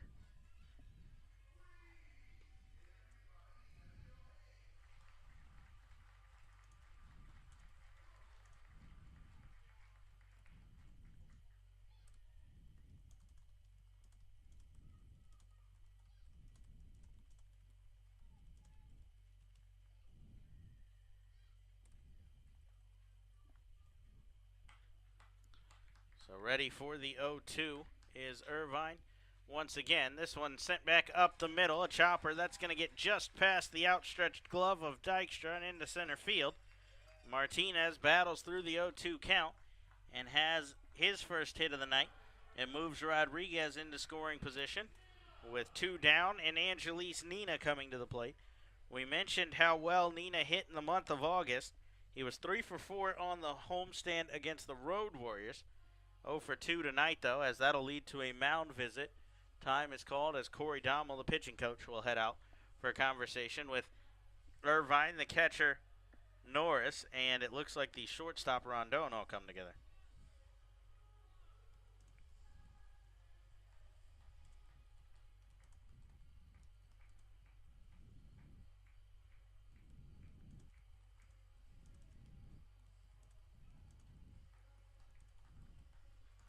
Just a very quick mound visit from Dommel as he'll head back to the dugout.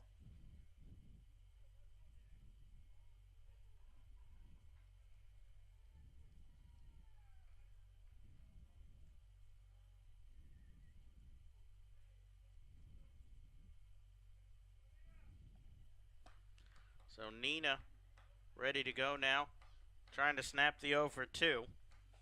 As he takes a breaking ball in the first pitch. That one misses outside. 1 ball and no strikes. Nina was 2 for 3 in the finale on Sunday.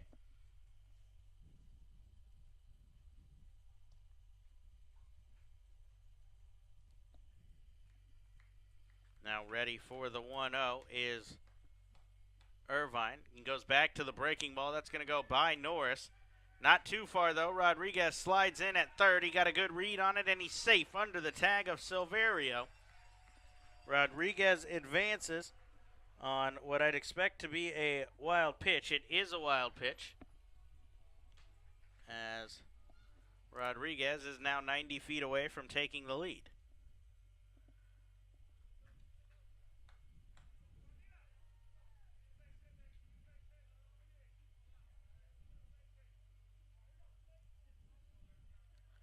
There are 2 outs in the inning, so it's going to take a base hit or another wild pitch pass ball situation to bring Rodriguez home as the go-ahead run.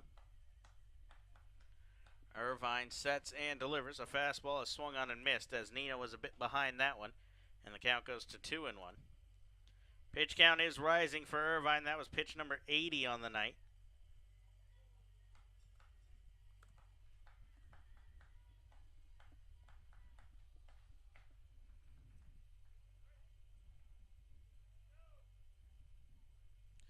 Set for the 2-1 at the shoulders. Now kicks and delivers. It's a changeup that misses low, and the count goes to 3 balls and 1 strike.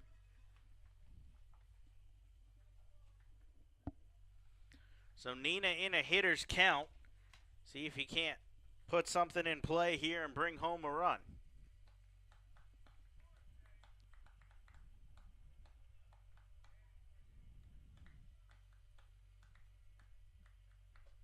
Change up here. Nina thought he saw ball 4 as that one was up in the zone, but it caught the zone as the count is now full.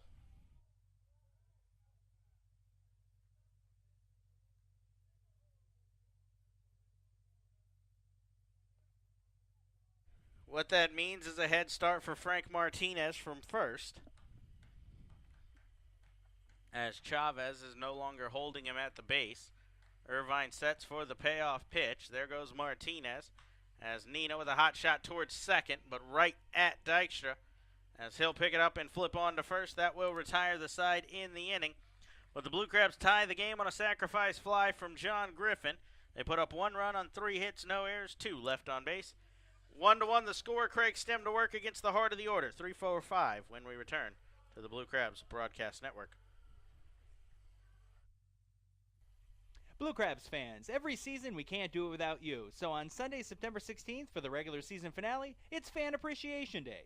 This night will feature a special t-shirt giveaway, as well as a pregame team autograph session and postgame Kids Run the Bases. Stop by the Regency Furniture Stadium box office, call 301-638-9788, or visit somdbluecrabs.com today to get your tickets. Hey kids, are you ready to be a superhero? Join us September 1st for Superhero Night, presented by Pump It Up of Waldorf. This night you will receive your very own superhero cape to help Pinch and the Blue Crabs defeat the Road Warriors. The night will also feature a post-game fireworks spectacular. Get your tickets today at somdbluecrabs.com or call us at 301-638-9788.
Hey, this is David Wayne Russo, and you're listening to the Blue Crabs Broadcast Network. Craig Stem back to work here in the top of the 7th. We've got a 1-1 game. Stem will look to get through another inning. First pitch curveball to the number 3 hitter, Barrett Barnes, misses low. 1 ball and no strikes. 72 pitches for Stem. We've seen him go over 100 this year, so should be plenty left in the tank for the right-hander as he tugs a fastball outside, 2-0. But you don't want to loosen the leash too much, as no action yet in the pen, but the bullpen catcher, or backup catcher for today, Jose Gonzalez, has just got the shin guards on and walked out. So ready to go at any moment is the Blue Crabs pen if needed.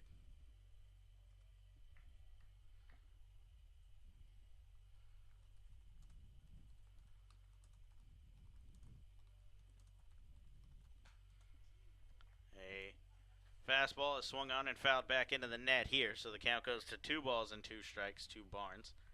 You've got the 3-4-5 here in the inning. They're combined 1 for 6, but 2 of the top hitters as far as average goes, or the 2 top hitters as far as average goes, in Silverio and Chavez, due up after Barnes. And Barnes, a guy that could go 15 home runs, 20 stolen bases this year, as Stem flips a curveball that misses inside, and the count runs full to the leadoff hitter here in the inning.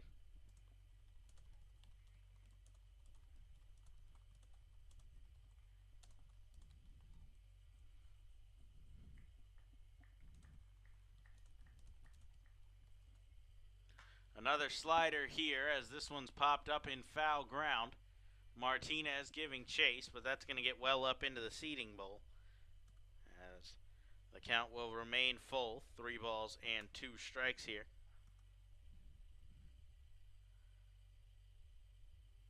Still no action in the Blue Crabs bullpen. There is someone up and throwing on the Sugarland side, though, as they have a couple more pitches on the arm of Irvine than Stem had coming into this frame. I am expecting to see Irvine back on the mound to start the bottom of the 7th, though. Stem ready for the 3-2 once more, as he kicks and delivers a fastball that misses low and away. And a leadoff walk starts the frame for Barnes. That's the first walk of the game issued by Stem. And it's to another guy that has really good speed in Barnes. The top 3 of this order, Rondon, Jansanti, and Barnes, all have over 20 stolen bases, as that will immediately get Sam Runyon up and throwing in the Blue Crabs pen.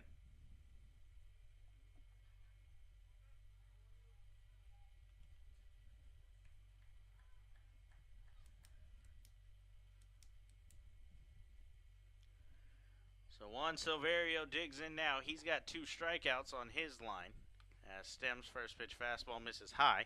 1 ball and no strikes.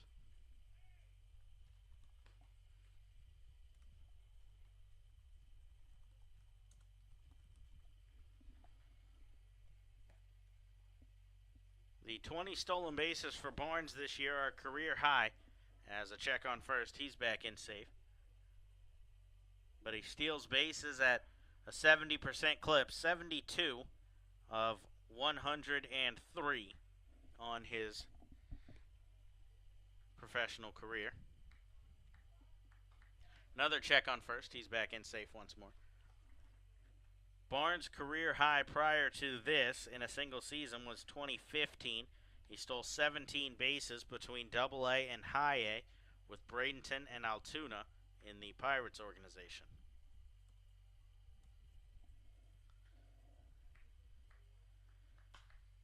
The 1-0 is swung on and pushed down the right field line. Giving chase is Nina, but that's going to get out of play, and the count at 1 ball and 1 strike. He has been caught 9 times this year.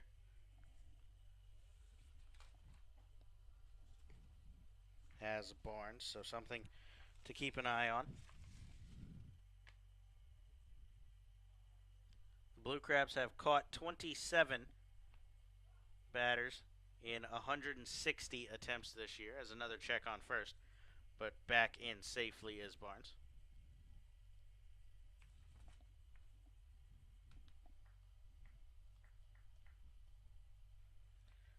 So just a 17% caught stealing rate for the Blue Crabs catchers this year.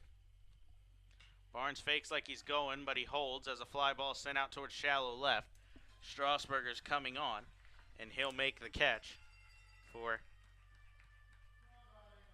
out number 1 here in the inning. To put in perspective how different the caught stealing rate for the Blue Crabs has been this year with just that 17% clip, Jose Gonzalez's career rate is 41%. So with Gonzalez's rate that high and the Blue Crabs' success this year that low, you tend to look at the pitching staff as potentially where the issue is on the caught stealing. Gonzalez has missed a majority of the year as well, though.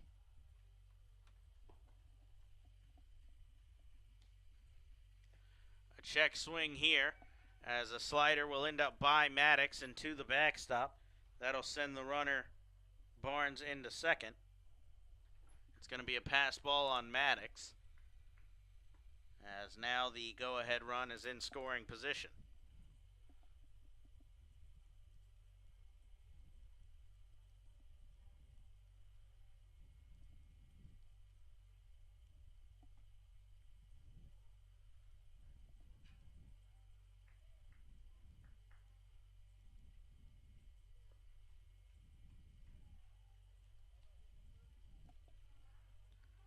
Runner off for third here as the hit and run is on. It goes the other way. That's going to get through the Blue Crabs infield as Chavez will come through with an RBI single A perfectly executed hit and run, and Barnes will give the Skeeters a 2-1 lead.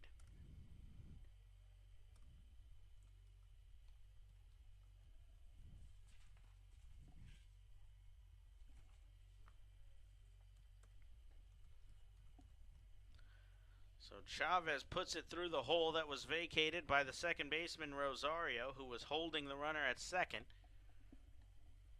And now the Skeeters retake their one-run advantage. Stem will look for a double play ball to get out of this inning as he tails a fastball inside. 1 ball and no strikes, the count to Derek Norris.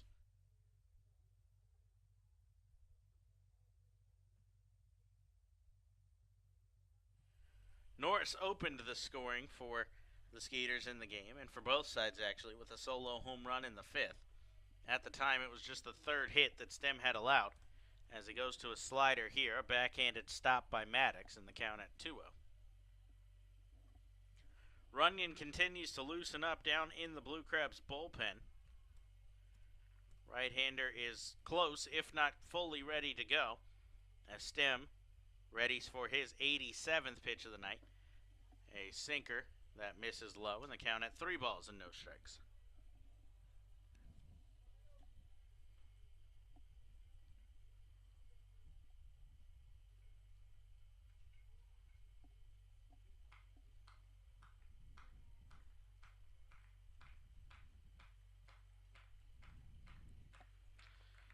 A check swing as that's fouled off the catcher Maddox, and the count goes to 3 balls and 1 strike here.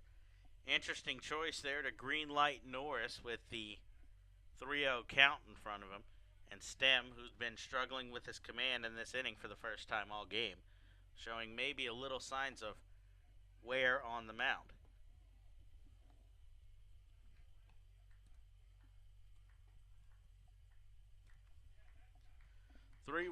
Stem goes with a slider. Norris thought it was ball 4, but it comes back and catches the inside corner. So the count goes to 3 balls and 2 strikes. See if maybe the runner is on the move again.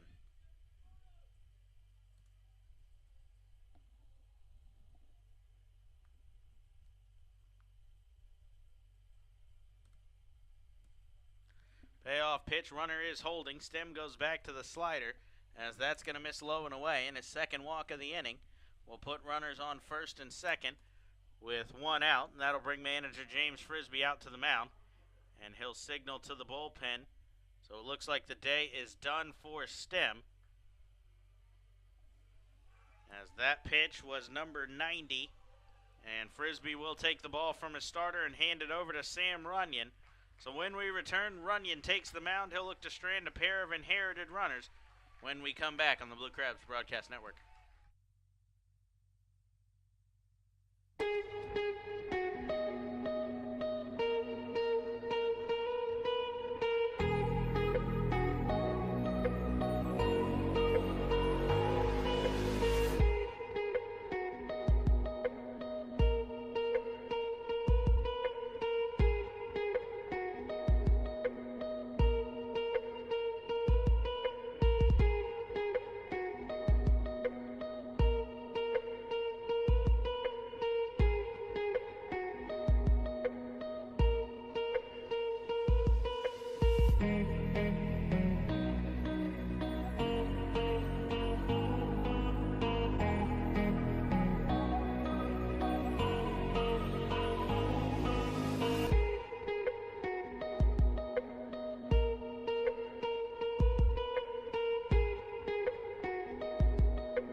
Runners on first and second, one out, as the Blue Crabs will turn things over to right-hander Sam Runyon to try to get them out of this seventh inning.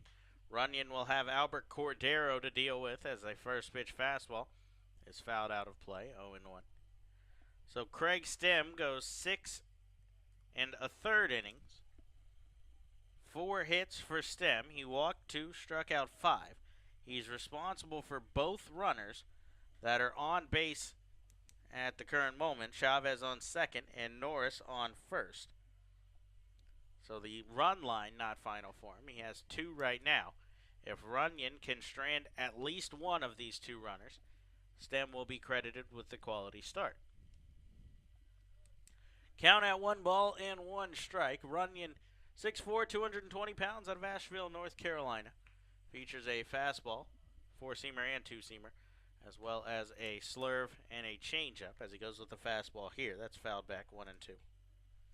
Runyon making his 56th appearance of the year, second highest total on the team. He's 1-7 with a 4.73 ERA, 58 strikeouts to just 15 walks, and 51 1/3 innings though. He's got a 1-2 count, and he's got a wipeout breaking ball up his sleeve. See if maybe he turns to that pitch here and tries to go for strikeout number 59 on the season. He does go to the breaking ball, but a little bit higher than I think he would have liked that one, as Cordero's able to get a piece of it and foul it off out of play the other way. Cordero's 0 for 2. He's grounded out twice, once to second and once to third.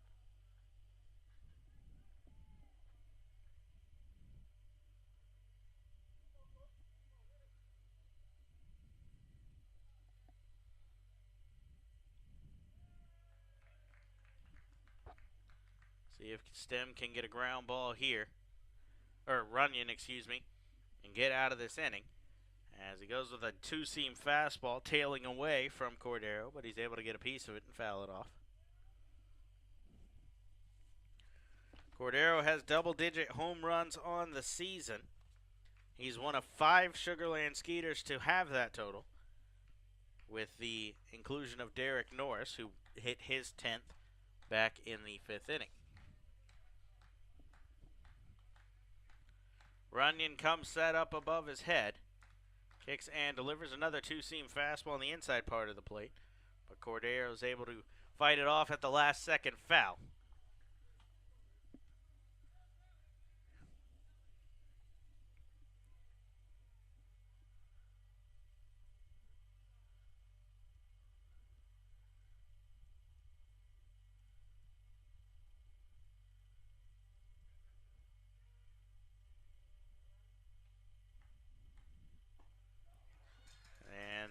This one swung on and missed. Runyon wins the battle with a strikeout. Cordero goes down for the 3rd time, and a big strikeout for Runyon, as it now brings him 1 out away from stranding both of the inherited runners.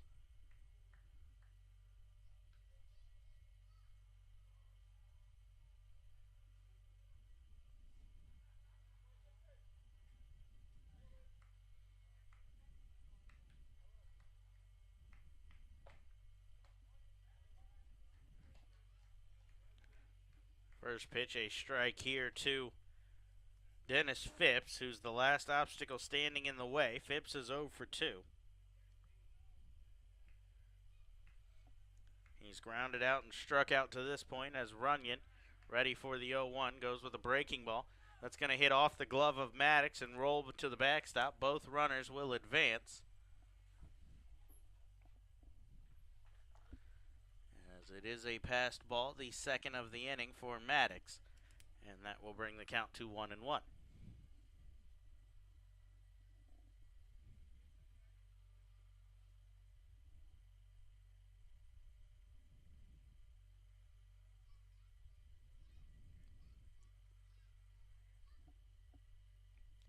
Runyon sets for the 1-1 pitch. Kicks and delivers. There's the breaking ball. Swung on and missed. It tips off the glove of Maddox again, but this time doesn't go anywhere, as both runners will have to hold. And now Runyon is 1 pitch away from getting out of this inning.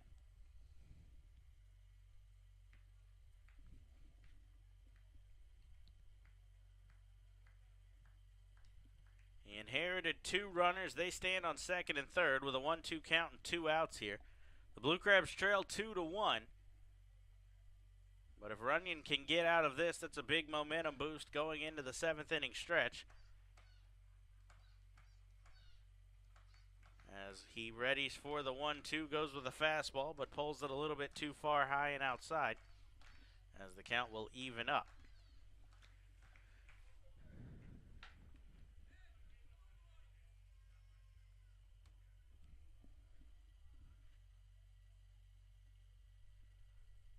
Very big pitch upcoming. You don't want to get to a 3-2 count, as the 2-2 fastball swung on, tipped into the mitt of Maddox. He holds on, and Runyon comes out of the pen.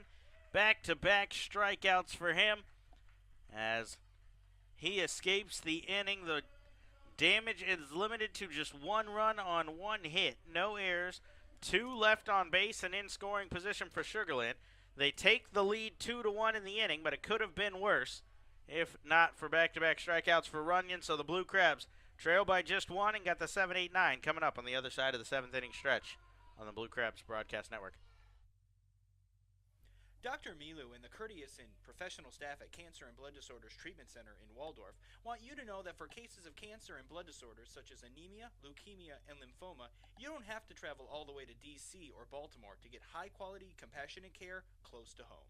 Established in 1995, Cancer and Blood Disorders Treatment Center offers expertise, experience, and the highest standards needed for successful treatment of cancer and blood disorders.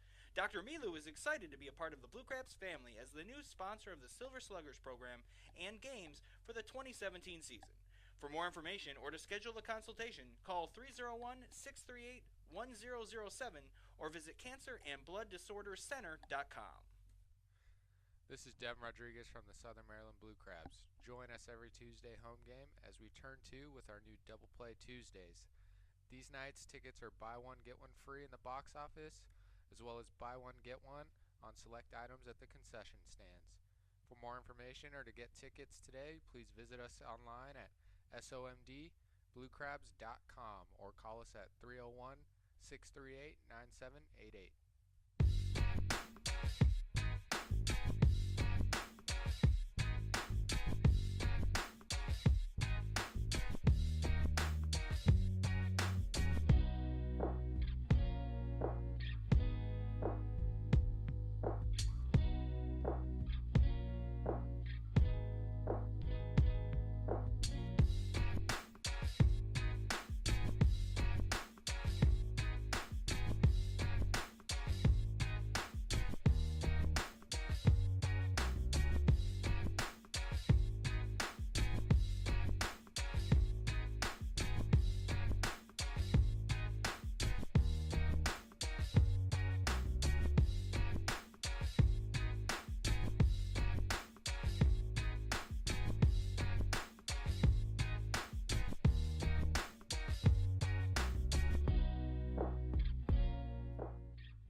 After the 7th inning stretch, we're here 2-1 the score in the bottom of the 7th as Corey Vaughn will lead things off against the new pitcher for Sugar Land, Derek Loop's first pitch of the night.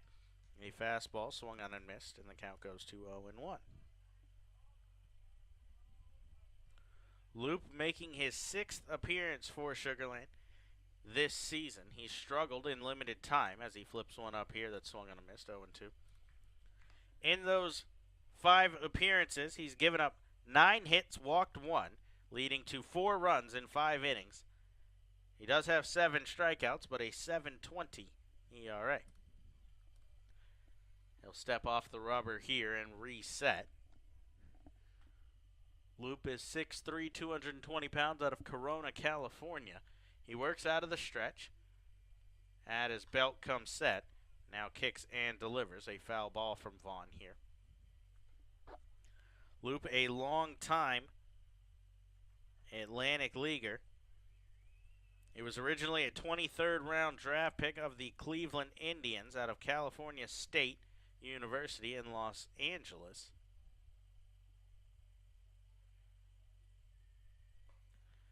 As a breaking ball misses low here. The count goes to 1 ball and 2 strikes. California State, by the way, the same school attended by Hall of Famer Eddie Murray, as well as All-Star Dave Nelson, and longtime Baltimore Oriole Jay Gibbons. A fastball misses high here, and the count goes to 2 balls and 2 strikes. Spending just one season in the Indians organization was Loop, and then moved to the Golden Baseball League with the Chico Outlaws for 2 seasons, as Vaughn, a chopper foul here down the third base line, and the count will remain even.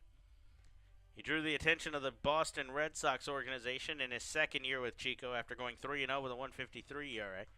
He then went to the Lancaster Jethawks, High A of Boston, and then spent 2008 and 2009 with them, 2010 with the Phillies organization to begin the year, High A and then Triple A. 2-0, a slider right down the middle as it freezes Vaughn. It started outside and came back beautifully across the plate for a called strike 3 and out number 1 in the inning. Final line for Lucas Irvine, 6 innings, 5 hits, 1 run. It was earned. 1 walk and 2 strikeouts. He's in line for his second straight win. That would move him to 2-0 on the season if everything holds. 2010 was the year Loop made his Atlantic League debut. 33 appearances with the Camden River Sharks. 0-1 with a 1.72 ERA. He's got a lefty-lefty matchup here with Craig Maddox. As Maddox, a chopper towards the right side. Chavez will pick it up and fire to the pitcher covering. 2 down here in the inning. Loop then went back to the Phillies organization in 2011. The Dodgers in 2012 at AAA went 11-4, but with a 4.88 ERA. Then back to the Atlantic League, 2013 and 14 with the Lancaster Barnstormers. 2015 was his first season in Sugar Land, 2-0 with a 1.28 ERA and 49 appearances, getting 15 saves. 2016, he returned as the closer for Sugar Land, 32 saves that year and a 1.98 ERA. As the switch-hitting Francisco Rosario will move around to the right side of the plate. He squares to bunt, but pulls back 1-0. And then to the Mexican League went Loop. He spent the last few seasons there, including the beginning of this one, in the spring and fall leagues of Mexico, before joining Sugar Land very recently for another stint with the team. Hasn't resumed his closer role, as Sugar Land probably has, in my opinion right now this season, the best closer in the league in Felipe Paulino. 1-1, misses inside, 2 balls and 1 strike. Don't get me wrong, Epley is as good as they come in the league, but with Paulino, he's allowed just 3 earned runs in 49 innings and 31 saves on the year, an 0.55 ERA. 2-1, a breaking ball is swung on and missed as the count goes to 2 balls and 2 strikes on Rosario.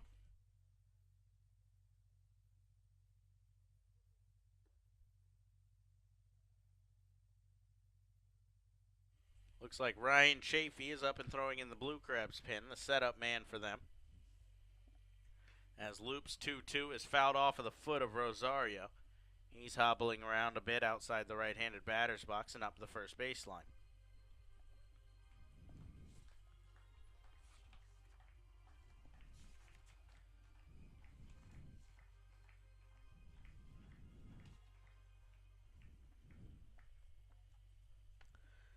Loop has the Skeeters single-season record with 32 saves in 2016. Paulino is just 1 away from tying that.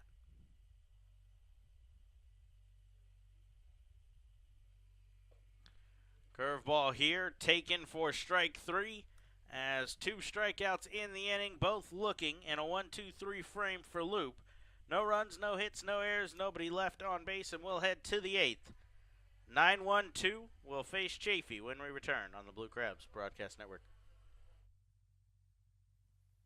Hey, this is Shane Watson, and you're listening to Blue Crabs Broadcast Network. Shopping for groceries in a clean, friendly store? That's smart. Shopping for groceries in a clean, friendly store and saving some money while you're doing it? That's wise. At Wise Markets, you'll find all your favorite brands, prices you'll appreciate.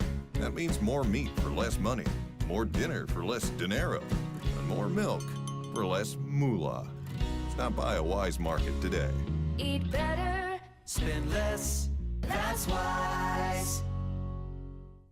Blue Crabs fans, Vicelli Pizza, known to have the best pizza in town, is offering you 20% off your order. That's right, 20% off. Just use code 779 to take advantage of this limited time offer. Vicelli offers pizzas, pastas, subs, wings, salads, and more. You can place your order for pickup or delivery online at Vicelli Pizza, VOCELLI.com, or call 301-705-5858, as well as visiting Vicelli Pizza at their Waldorf location, 11850 Park Waldorf Lane. Vicelli Pizza, delivering classic Italian quality.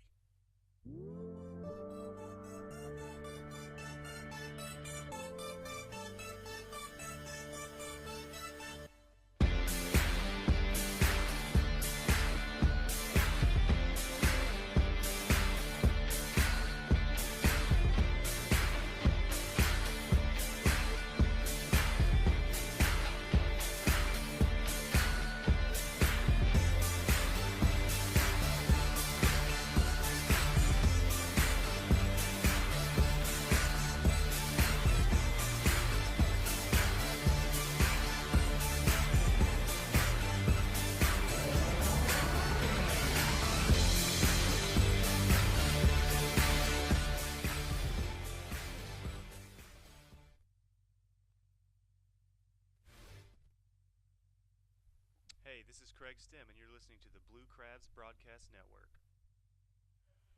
9-1-2 due up here in the inning for the Skeeters as Luke Dykstra will lead things off against the new pitcher, Ryan Chafee. So the final line for Craig Stem, it's now official. 6 1/3, 4 hits, 2 runs, both earned, 2 walks, 5 Ks.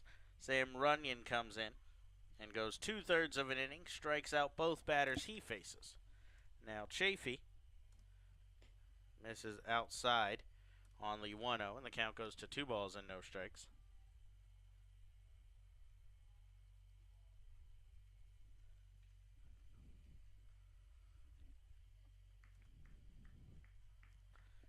Chafee kicks and delivers a fastball here. That one catches the zone. 2 balls and 1 strike.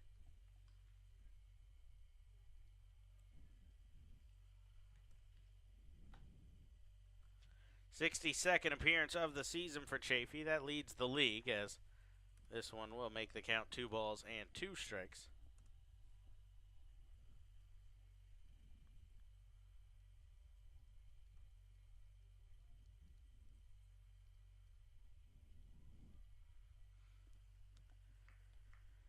Chafee works out of the windup, something you don't often see from relievers.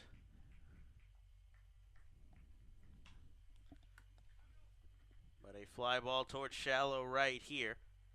The second baseman, Rosario, will call off the charging outfielder and make the catch for the first out here in the inning.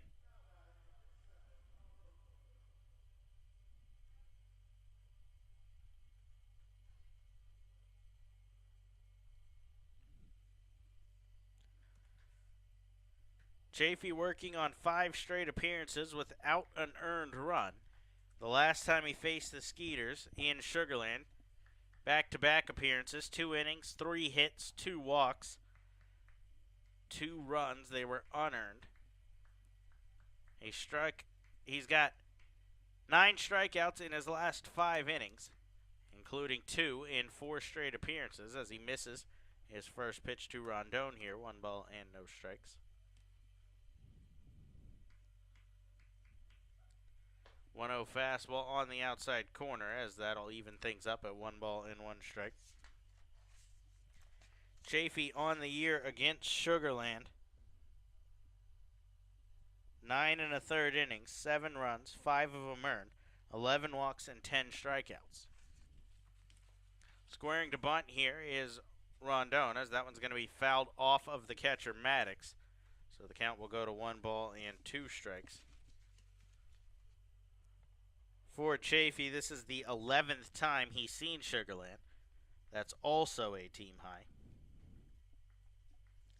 All those numbers, by the way, add up to a 4.82 ERA.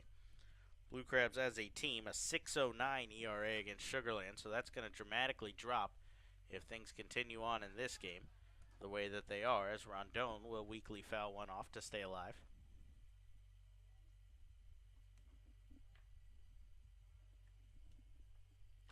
Things have cooled down here a bit. I mentioned the humidity in the air earlier. That's mostly gone, so a cool 74 degrees right now. As Chafee delivers, and a foul ball from Rondon will keep him in the at-bat. Got as high as 94 today before cooling all the way down. It's supposed to be hot the next 2 days, 91 and 92, before cooling off with some thunderstorms this weekend. Saturday, Sunday, you're looking at mid-60s to low 70s is all. Elevated fastball is swung on and missed, and down on strikes goes Rondon. That is the 3rd strikeout for the Blue Crabs bullpen, and the 8th in total for the pitching staff, and that now gives Chafee a strikeout in 6 straight games.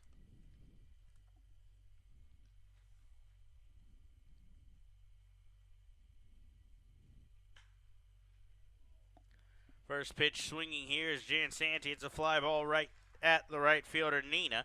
He'll make the catch, and that will retire the side here in the 8th. No runs, no hits, no errors, nobody left on base in the 1-2-3 inning.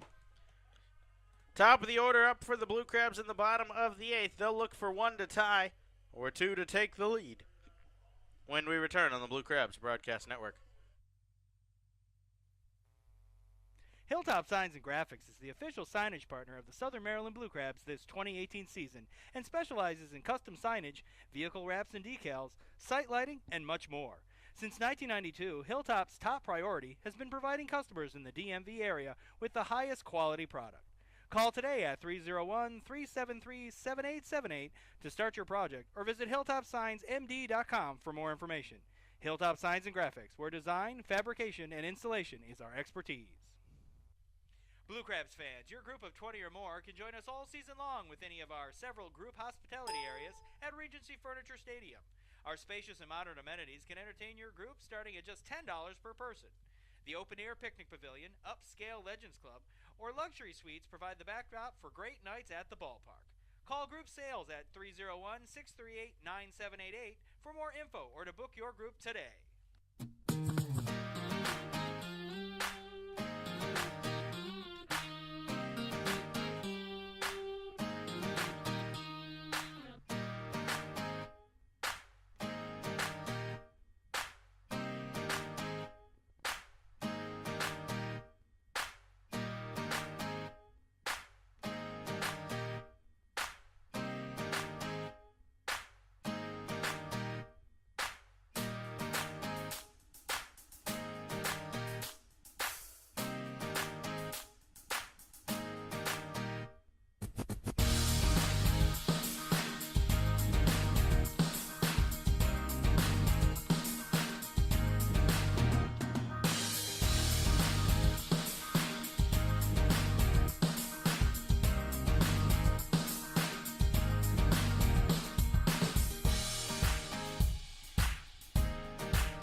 Bottom of the 8th, 2-1 the score, but the top of the order up for the Blue Crabs as Gene Machi will take over here and deliver a first pitch fastball to Ryan Strasburger that misses off the plate away. 1 ball and no strikes. But she has been dominant for the Skeeters thus far this season, as the 8th and 9th innings have pretty much been locked down by him and Paulino all year. In 18 appearances, a 2-0 record with an 0.51 ERA for Machie, 18 strikeouts and 17 in the third innings to just 8 hits and 1 earned run. As Strasburger will foul this one off. Count will go to 2 balls and 1 strike. He has struggled with command at times. 9 walks in the 17 innings. So see if maybe the Blue Crabs can take advantage of that here in the inning. The hard-throwing right-hander works out of the stretch, sets out his belt for the 2-1. Goes to a breaking ball here as Strasburger will swing over the top of it, and the count will even up at 2-2. Machie, 6 foot, 255 pounds, out of Venezuela. The 36-year-old has 5 years of big league experience as he misses outside here to make the count 3-2. In his 5 seasons, he spent 4 with the San Francisco Giants, 2012 through 15, and then finished 15 with Boston before moving to Seattle for 5 appearances in 2017. Payoff pitch upcoming as Machie goes with the breaking ball. That's going to miss inside, and Strasburger draws a leadoff walk here. And the Blue Crabs have the tying run on base and the go-ahead run at the plate here.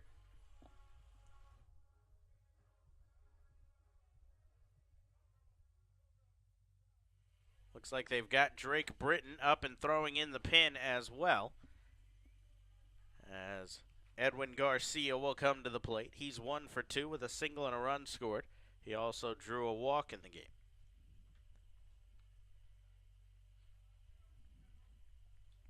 Machie in his 5 years, 13-2 with a 3.38 ERA at the big league level.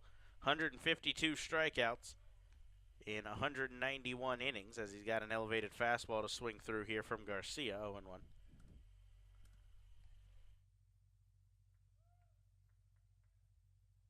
Infield and double play depth. The third baseman Silverio's guarding the line and also guarding the bunt, as Machie will turn and fire to first. But back in safely is Strasburger. Strasburger does have some speed if they want to try to put the hit and run on. Garcia handles the bat really well. Strasburger 8 for 10 in stolen bases this season. 0-1 is a sinker that misses low and inside, and the count goes to 1 ball and 1 strike. Machie began this season in Mexico with the Diablos Rojos del Mexico. 5-3 with a 5.20 ERA, 10 saves in 28 appearances. 1-1 pitch upcoming. A slider catches the inside corner as the count goes to 1 ball and 2 strikes.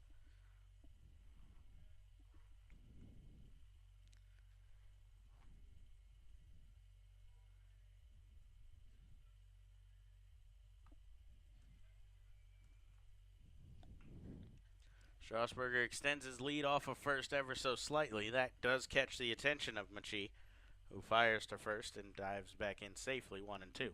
Remains the count on the batter. See if maybe that hit and run is on. It's a curveball count, off speed. And again, Garcia handles the bat pretty well. Garcia fouls this one off to stay alive.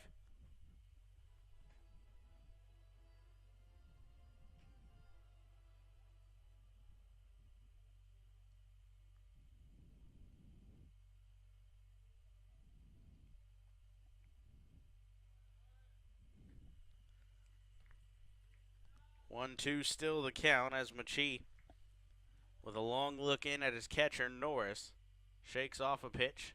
Now gives the look at first, coming set at the belt. Strasburger off on the pitch, misses outside the throw down, not in time, and it hops away from the shortstop. It's going to be ruled a stolen base for Strasburger as he's now in scoring position, and the count at 2 balls and 2 strikes on Garcia.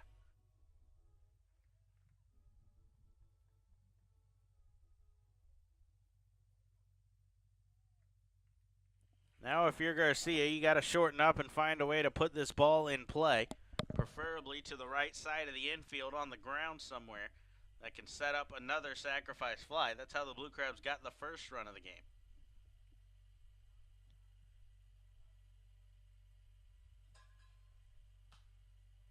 Knowing that, Machi tries to bury a fastball inside, but Garcia bails out and is able to get a piece of it.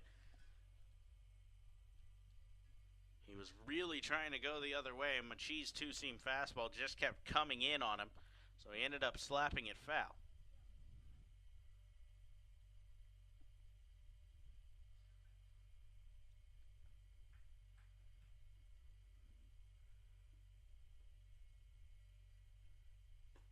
Slider here, swung on and missed, and down on strikes goes Garcia for out number one. A big strikeout for Machi, as that'll bring up Devin Rodriguez. Rodriguez on the day has a multi-hit effort. He's 2 for 3.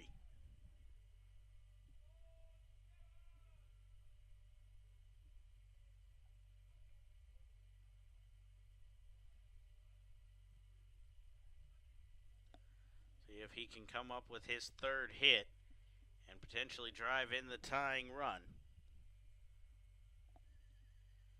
Machi ready, kicks and delivers. He elevates a fastball a little bit too high as Rodriguez is able to lay off, and the count at 1 ball and no strikes. Rodriguez was stranded in scoring position twice, once in the first and once in the sixth. Blue Crabs have stranded 5 runners on base, with 3 of them being in scoring position on the game. 1-0 pitch, Rodriguez, a line drive towards deep center. Backing up is Jan Santi. He reaches over his head, not going to get there. Rodriguez on his way to second. Strasburger now on his way home. He'll score easily. An RBI double for Devin Rodriguez, and the Blue Crabs have tied things up at 2-2 here in the bottom of the 8th. Rodriguez gets his second double of the game. That now moves him up on the year into 4th in the Atlantic League in doubles. Or, excuse me, 5th, all alone with 23. He's 1 behind Derek Norris and Davidson Romero in that tie for 3rd. So he trades places with Strasburger and stands in scoring position with 1 out and John Griffin at the plate. As Machi gives a look at second, now kicks and delivers. Breaking ball on the inside corner for a called strike, 0-1. Britton is ready to go. Now Epley has gotten up and begun stretching. Just in case Rodriguez does score, they can turn things over to the closer. A look back at second, Rodriguez dancing around out there. Now a slider misses low and away, and the count goes to 1 ball and 1 strike on Griffin. He's 0 for 2, a ground out and a pop out, but he does have a sacrifice fly for an RBI to his name today. That's RBI number 27 on the year for Griffin.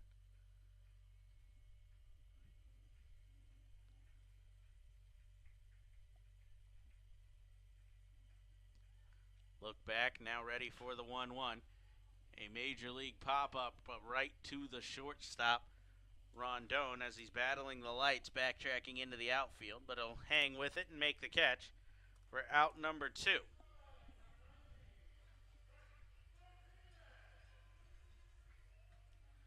So Frank Martinez, the switch hitter, will come up and be awarded first base immediately. An intentional walk to Martinez, as they will elect to instead face Angelis Nina with 2 away and runners on first and second.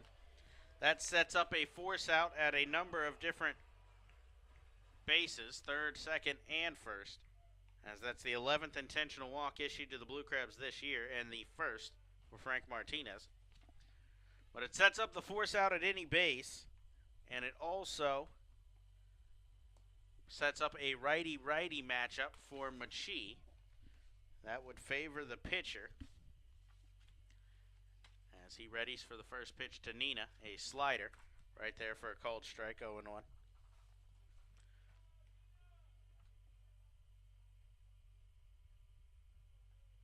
Machia has allowed right-handers to hit just 111 off of him this season, as opposed to a 231 average against lefties.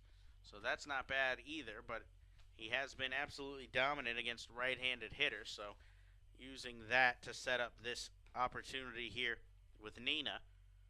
But the thing for Nina is he's hitting 339 against right-handers this year.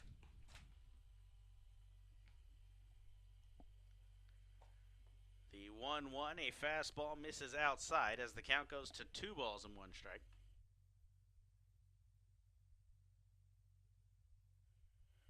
An RBI double from Rodriguez scored the tying run. He stands on second as the go-ahead run here in the bottom of the 8th. As Nina will look to come through. Coming set is Machia. Look back at second. Now a fastball on the outside corner for a called strike, and that evens things up. 2 balls and 2 strikes. That painted the black from Machia. Nothing Nina could do but try to go the other way. He elected not to do that, and will now face a 2-2 pitch. This is a big pitch for Machia. You don't want to run the count full and allow the runners a head start. So the 3-2, a fastball misses outside. Machia was walking off the mound. He thought he had one to end the inning, but instead, the count will run full, and that will give the runners the aforementioned head start.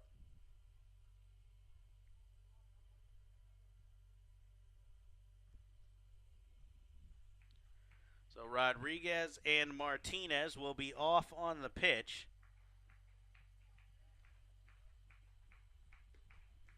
As the 3-2, a ground ball towards short. With the runners moving, they'll have to make the long throw across to first, and Rondon does in plenty of time to retire the side in the inning, but the Blue Crabs put up 1 run on 1 hit. No errors, they leave 2 men on base. We got a tie game headed to the 9th, and Drake Britton is coming on when we return to the Blue Crabs Broadcast Network. Join our team every Friday home game as we honor those who serve our country by remembering everyone deployed. Every Red Friday, the team will wear military-inspired jerseys brought to you by Fairway Independent Mortgage Corporation. All active and former military members receive $5 tickets with their military ID. For more information or to get tickets today, please visit us online at somdbluecrabs.com or call us at 301-638-9788. At Fairway Independent Mortgage Corporation, mortgages are what they do, not who they are. Fairway Mortgage Corporation is a proud partner of the American Warrior Initiative. A key part of this initiative is to educate, encourage, and inspire Americans to give back to our military. Visit their website at www.americanwarriorinitiative.com for more details. Our military fought to protect the American dream. Let's help them live it.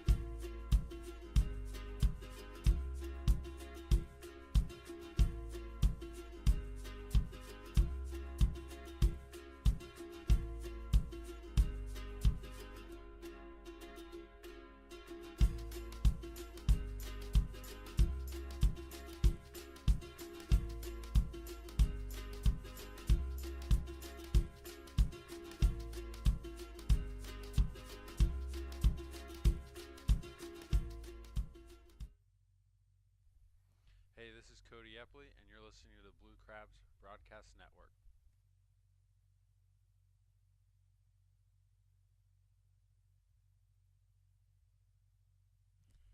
Drake Britton on here for the 9th inning. As it's a 2-2 game, Britton will look to keep it right there, give his team a chance to walk it off in the bottom of the 9th, but he's got a tough part of the lineup to deal with as the 3-4-5 are up for Sugarland, and Britton's first pitch, sinker, misses inside, 1 ball and no strikes.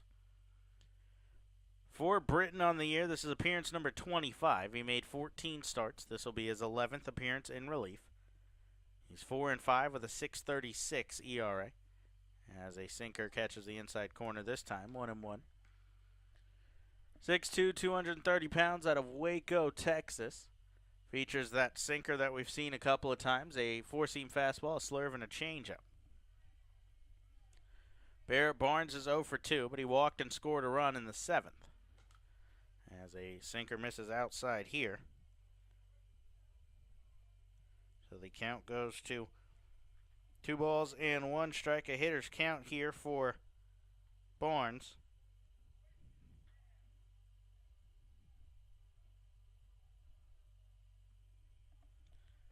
As Britton comes with a sinker very close to the inside corner, but ruled a ball as the count goes to 3-1. DeBrouwer has been consistently tight behind the plate all game on both sides. He hasn't given much to any pitcher all night long. Britton ready for the 3-1. Kicks and delivers. This one swung on and fouled back over the screen and over the press box to make the count 3 balls and 2 strikes.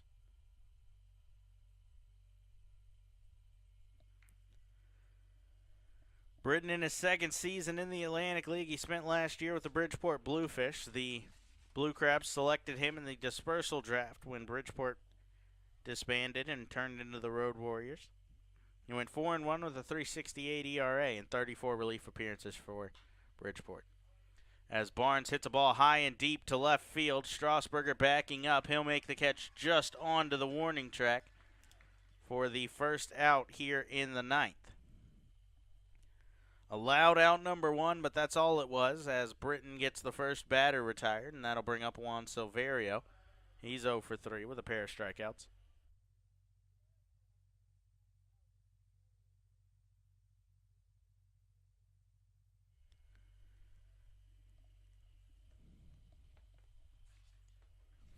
Silverio hitting .315 on the year as a whole. He's hitting .348 against the Blue Crabs coming into this series. As Britton's first pitch, a sinker, misses low and inside.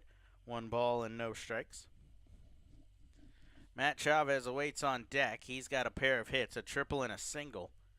His RBI single gave Sugarland the lead in the 7th.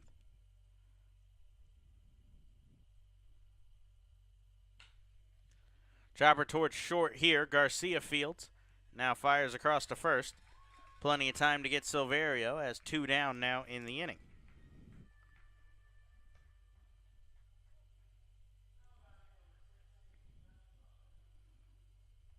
So that brings up the aforementioned Chavez. 2 for 3 on the game already.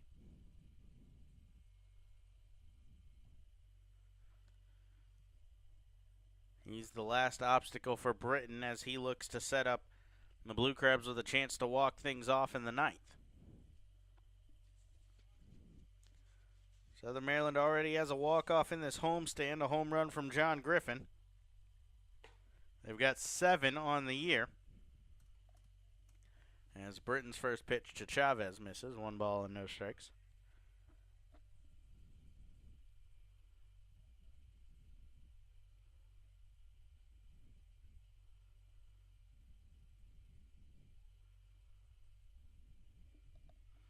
Britton ready for the 1-0.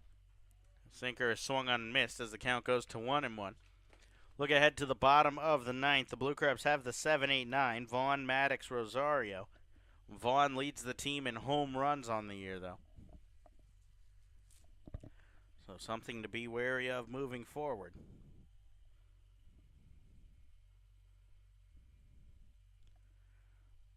Britton's got to get through this one first, though, as the 1-1 upcoming. Chavez, a high fly ball to deep left field. Strasburger going back at the track. That one is long gone. A solo home run for Matt Chavez. His 3rd hit of the game. And Sugarland takes a late 3-2 lead here in the top of the 9th. For Chavez, it's his 12th home run of the season.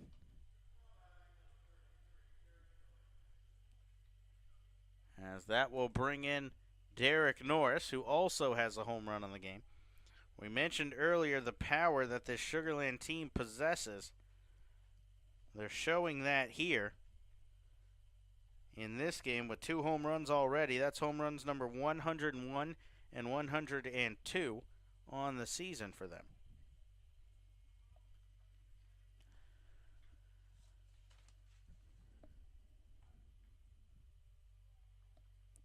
For Britton, that's the 12th home run he's allowed this season, second highest total on the team behind Casey Delgado. But again, he's thrown the 4th most innings for a Blue Crabs pitcher this year, so it makes sense that he would be up there in that number. As a fastball to Norris misses outside, 1 ball and no strikes.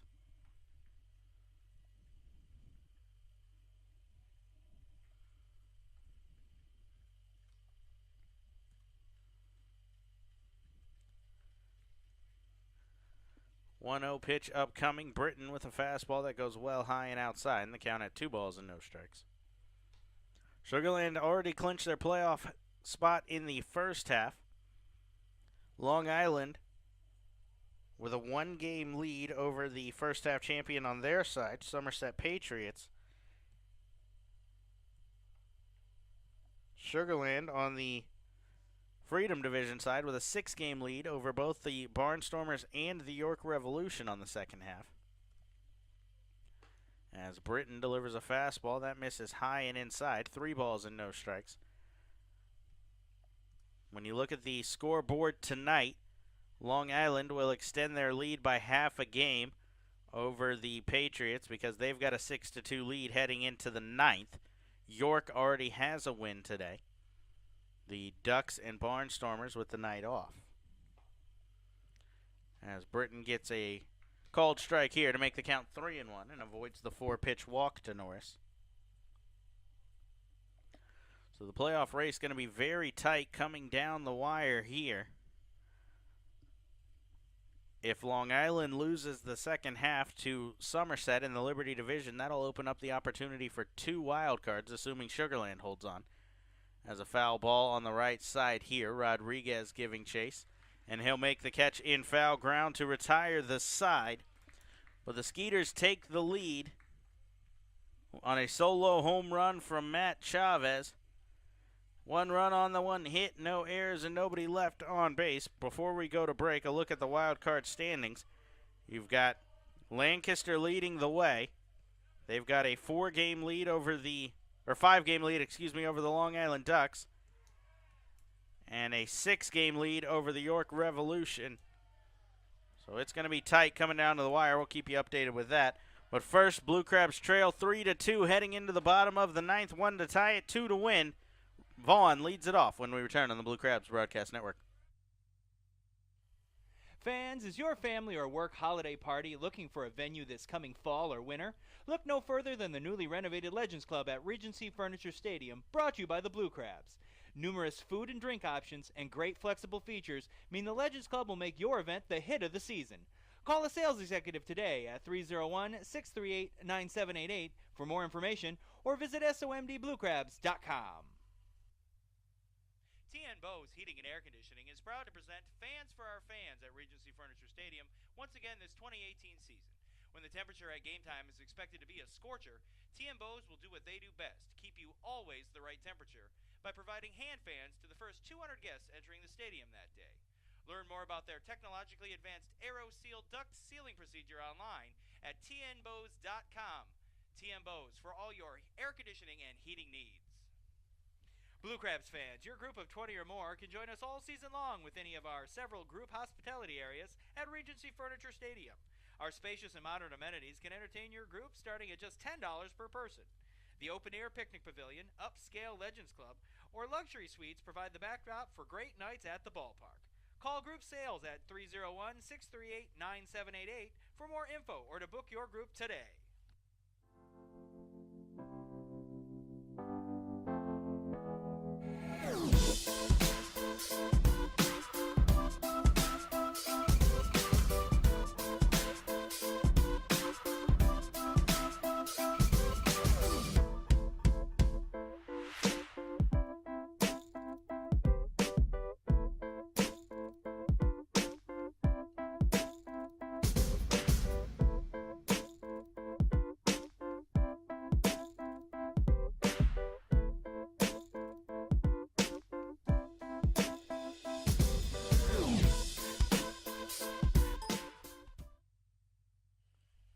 Felipe Paulino, the closer, takes over here in the bottom of the ninth with a 7-8-9 due up for the Blue Crabs as Paulino's first pitch misses low, 1 ball and no strikes.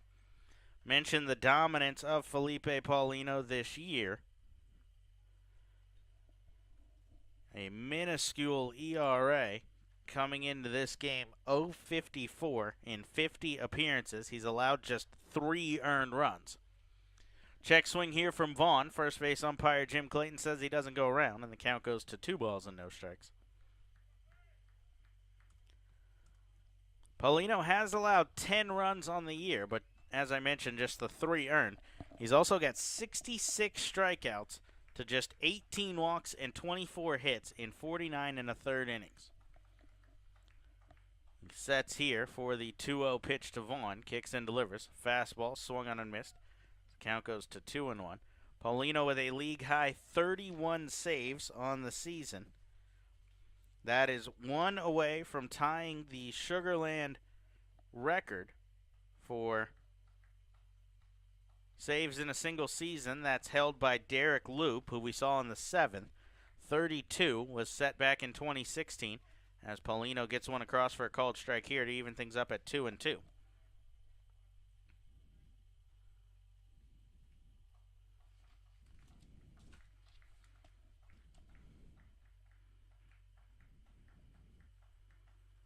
Paulino was an all-star in his first Atlantic League season as he tugs a fastball well out of the zone, low and away here in the count at 3 balls and 2 strikes. 6 years in the major leagues for Felipe Paulino. This is his 2nd year with Sugarland, I should mention. So an all-star for the first time. 4-5 with a 1.98 ERA and 16 saves last year, and shockingly he's gotten even better this year. 3-2 upcoming as Paulino kicks and delivers. Vaughn, a high fly ball to deep left field. Barnes has no choice but to look up and watch it sail out of here. A solo home run for Corey Vaughn. And the Blue Crabs have tied the game for a 3rd time. This one here in the bottom of the 9th as they'll hang a blown save on Paulino. A night he was supposed to tie the Sugarland record for most saves in a single season. Instead, Corey Vaughn ties the game. So that will bring in Craig Maddox. Maddox is 0 for 3. Ground out a strikeout, and then another ground out. See what he has in store. Just the 4th earned run allowed by Paulino this year. And that's actually the first home run that the closer has given up on this 2018 season. Maddox pulls a fastball through the right side here, past the backhand effort of Chavez.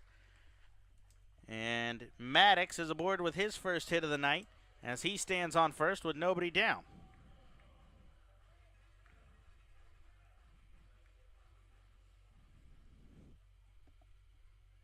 So that brings up Francisco Rosario with nobody out.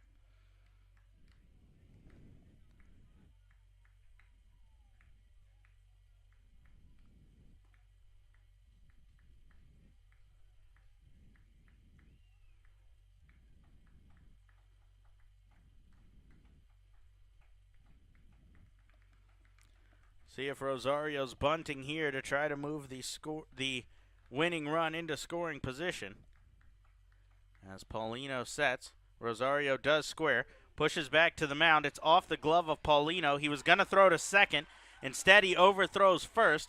That's going to head down to the bullpen. Maddox on his way to third. A late stop sign. He'll hold there. And the sacrifice bunt leads to the error on the pitcher, Paulino. He thought he had a play at second. He probably did. It kicked off of his glove, so he decided to try to throw to first and instead throws it away.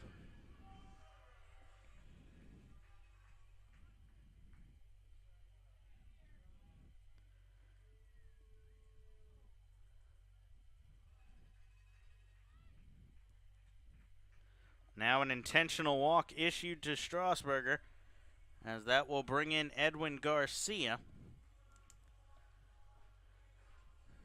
It'll also bring a mound visit as all of Sugarland will come together.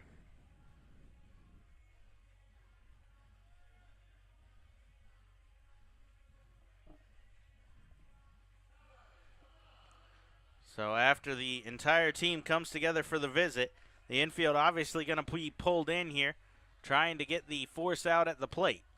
Edwin Garcia will walk up with a chance to be a walk-off hero. As I mentioned, Blue Crabs with 7 walk-offs already this season. The last one came on Friday, a home run from John Griffin. Let's see if Garcia can do something here. All he needs is a fly ball to the outfield. That should score Maddox.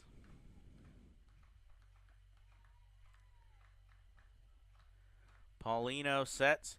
First pitch to Garcia. Breaking ball misses low. 1 ball and no strikes. If the Blue Crabs can pull off this win, they'll extend their playoff hopes at least one more day. I mentioned they've got to win out, and Sugar Land has to lose every game from here on out. But it starts with this one. 1-0 as a breaking ball again. This one catches the zone for a called strike, 1-1.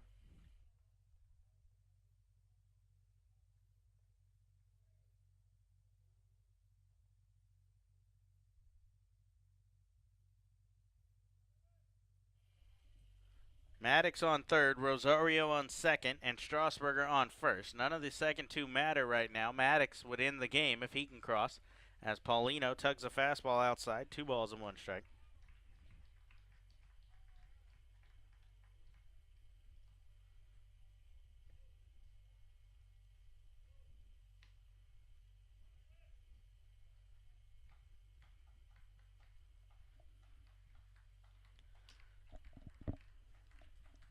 Paulino sets now for the 2-1, staring down Maddox at third. Now kicks and delivers. Fastball misses outside. 3 balls and 1 strike. So a hitter's count here for Garcia. Paulino's got nowhere to put him. With the game on the line, the winning run is at third and a 3-1 count. He's got no pitches left to play with. He sets for the 3-1. Now kicks and delivers a fastball right down the middle. Garcia swings and misses, 3-2.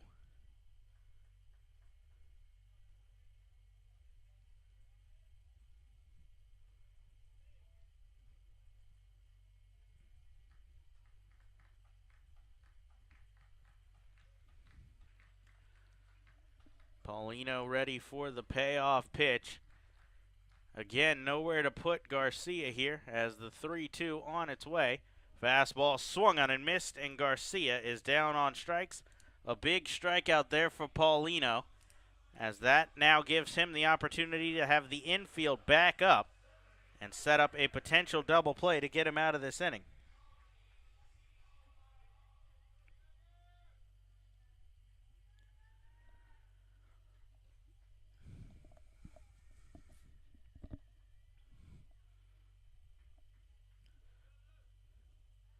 So Devin Rodriguez, who's already got 3 hits in the game, including a pair of doubles, digs in with a chance to walk it off. He had 2 walk-offs last year. This season he's got 1, a double in the 16th inning that scored Edwin Garcia from first to win it in the longest game of the year. Rodriguez first pitch swinging as he's just off a fastball here.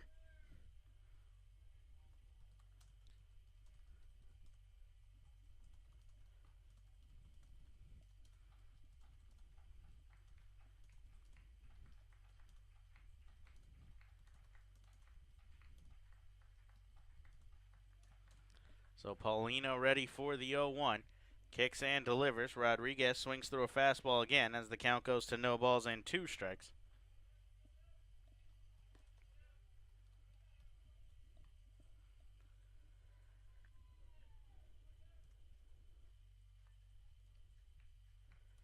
So Rodriguez down to his last strike. Paulino going to look for back-to-back strikeouts in a huge situation here for the Skeeters. As he sets for the 0-2, kicks and delivers. Elevated fastball swung on and missed, and Rodriguez is down on strike swinging. Back-to-back strikeouts for Paulino as the Blue Crabs are down to their final out here in the bottom of the 9th. Vaughn led it off with a home run. Maddox then singled. A sacrifice bunt attempt led to an error that put runners on second and third. An intentional walk loaded the bases, and now Paulino, with back-to-back strikeouts, has the opportunity to get out of this inning. But he's got to get through John Griffin. Griffin had the walk-off on Friday, a home run. He just needs a single here. As Paulino kicks and delivers, first pitch curveball catches the inside corner for a called strike, 0-1.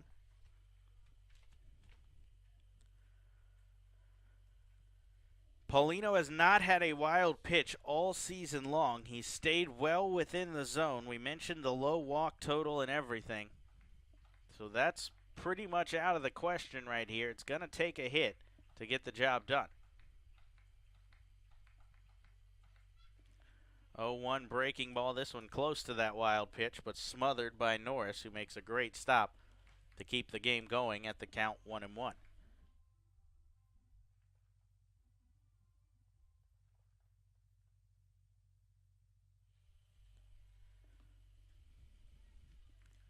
Maddox still 90 feet away. He's been there since the sacrifice led to an error.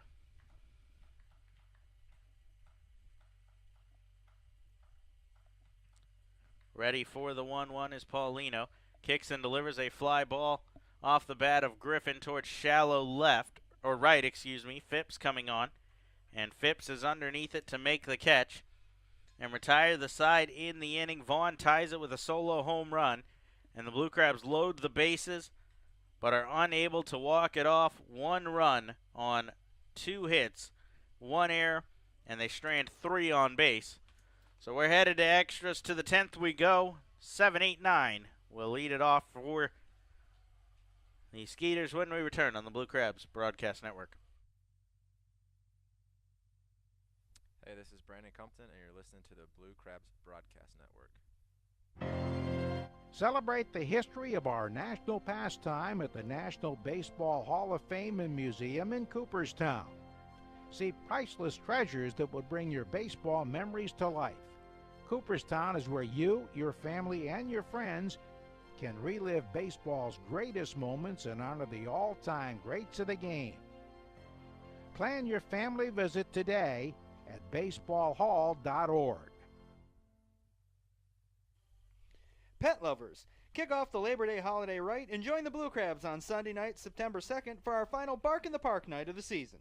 The game has a special start time of 6:35, and the first fans through the gates receive Blue Crabs dog collars brought to you by 98.7 WMZQ. Call 301-638-9788 or visit somdbluecrabs.com for more information.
Tie game as we're going extras here in the series opener between the Blue Crabs and the Sugarland Skeeters.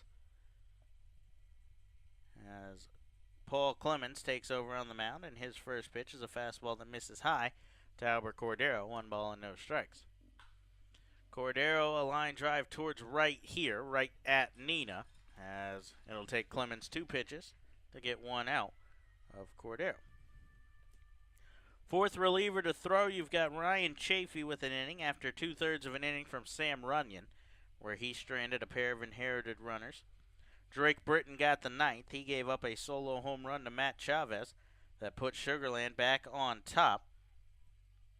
But Corey Vaughn canceled that out with a solo home run of his own in the bottom half of the ninth. Blue Crab stranded the bases loaded, if you missed it just minutes ago, in that bottom of the ninth to send us to extras. They loaded the bases with nobody out and couldn't capitalize.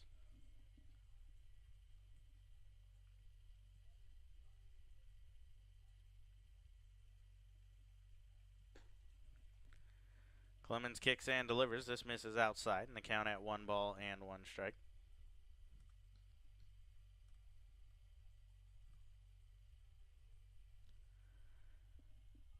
The right-hander making his 24th appearance.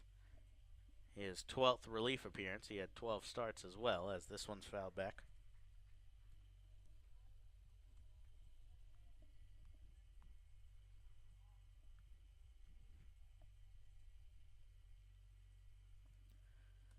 Clemens has been a strikeout machine. 3-8 with a 5.91 ERA, but 81 strikeouts in 70 innings. He goes with the breaking ball here. That one slips out of his hand and goes way up and in. It's actually going to catch Phipps on the helmet, and he is aboard on the hit by pitch.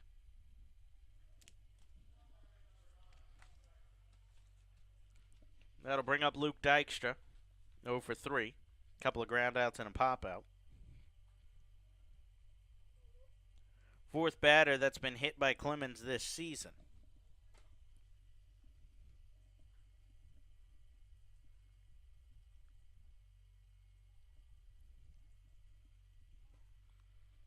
First pitch to Dykstra is out of the zone, but he chases, and the count goes to 0-1.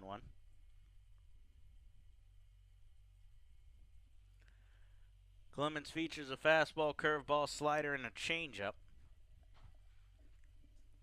We just saw the changeup. See what he goes with on the 0-1 here. Look at first, now delivers. Towering pop up towards the first base side. Rodriguez right on the line will make the catch for out number 2.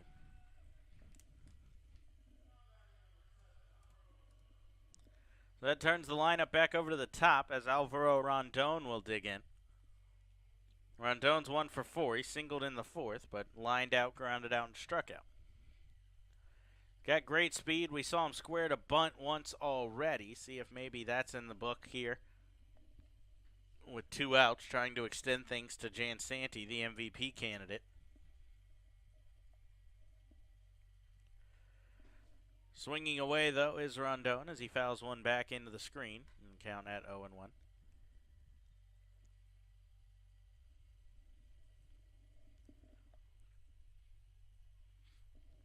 Phipps with decent speed at first, not much to worry about, but he does have 6 stolen bases on the season.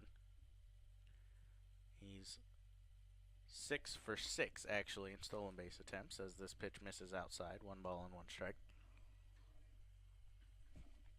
Clemens, the former major leaguer, will look to get it done here.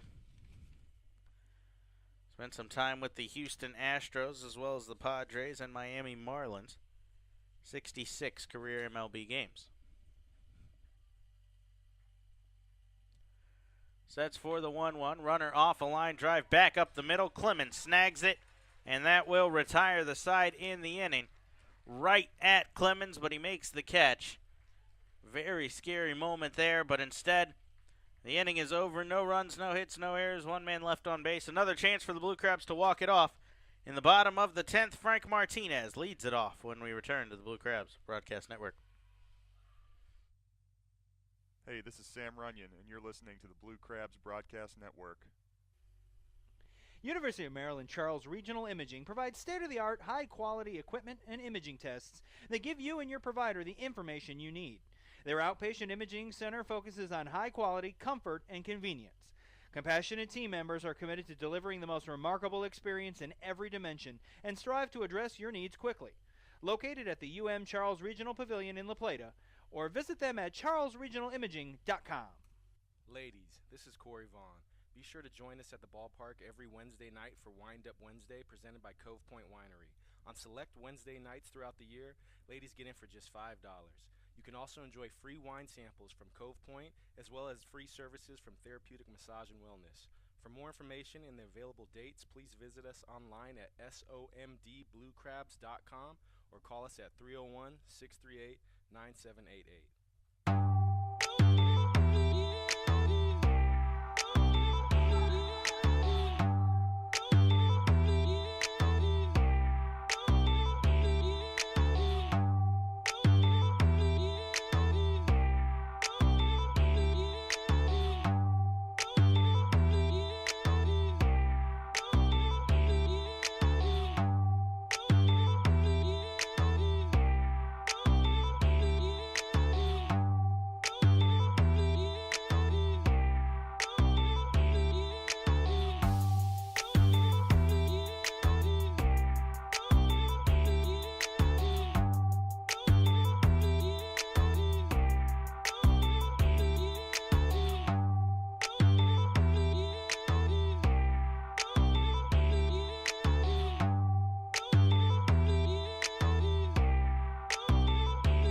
Mark Haynes, the new pitcher, on for Sugarland here in the bottom of the 10th, as Frank Martinez leads things off and takes a fastball inside, 1 ball and no strikes.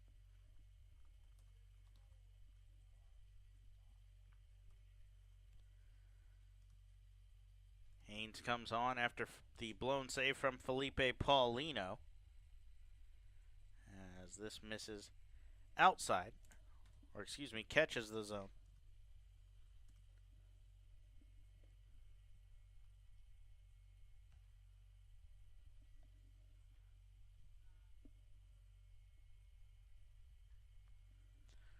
Count evens up, 1 ball and 1 strike to Martinez, who's 1 for 3 with an intentional walk as well.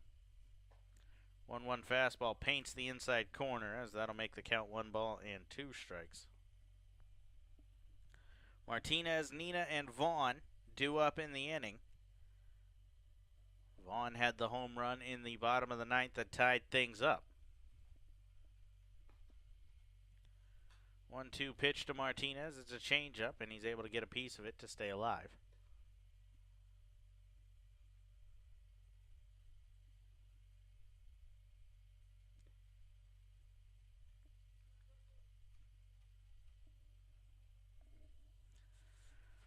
Martinez has a walk-off on this season.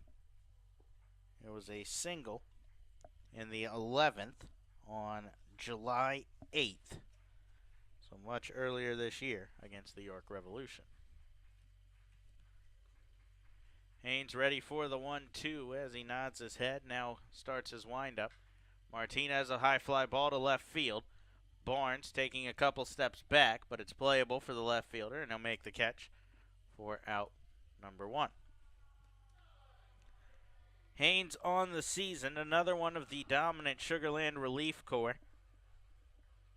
Pretty much up and down the bullpen, you can say that, but Haynes towards the top of that list, 1-0 with a 1.01 ERA in 18 appearances, 20 strikeouts in 17 2/3 innings, including just 14 runners allowed, 7 hits, 7 walks in those 17 innings, so a whip under 1 as he delivers a fastball to Nina inside, 1 ball and no strikes.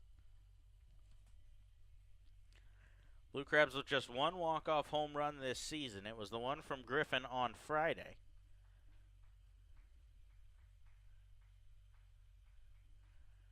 As Haynes winds for the 1-0. Fastball right there for a called strike, and the count goes to 1 ball and 1 strike.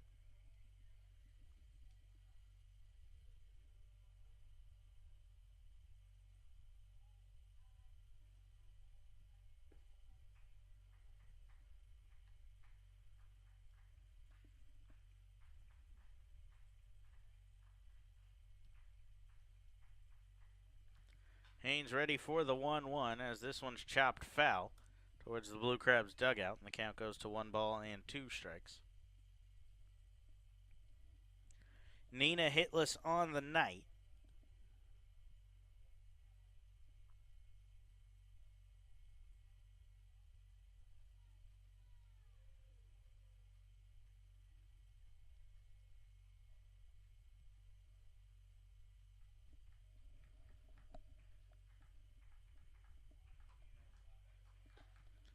A fastball misses high and outside. 2 balls and 2 strikes.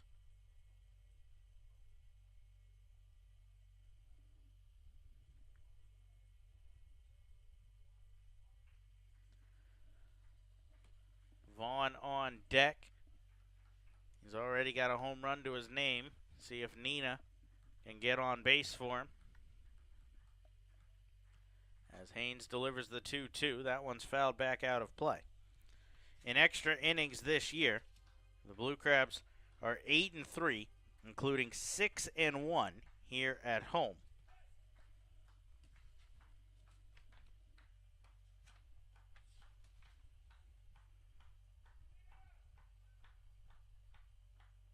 Sugarland 6-3 in extra inning games this year.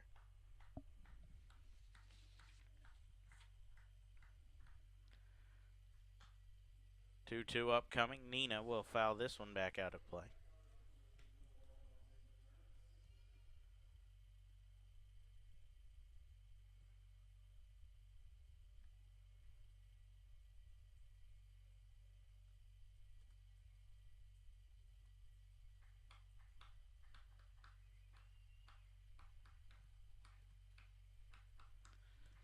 Two upcoming. It's a breaking ball that's swung on and missed, and Nina is down on strikes. Another strikeout for the Sugarland bullpen.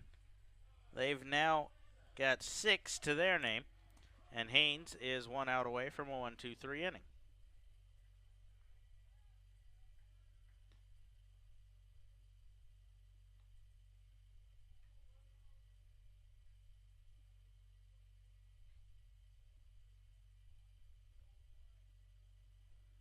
So a quick mound visit from Norris to talk to Haynes about how they want to attack Vaughn.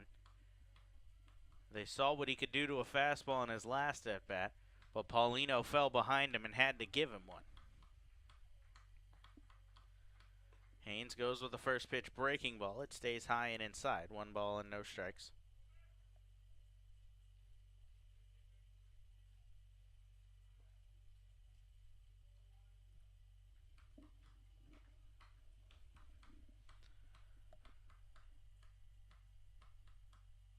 Sugarland reliever kicks and delivers a fastball outside. 2 balls and no strikes.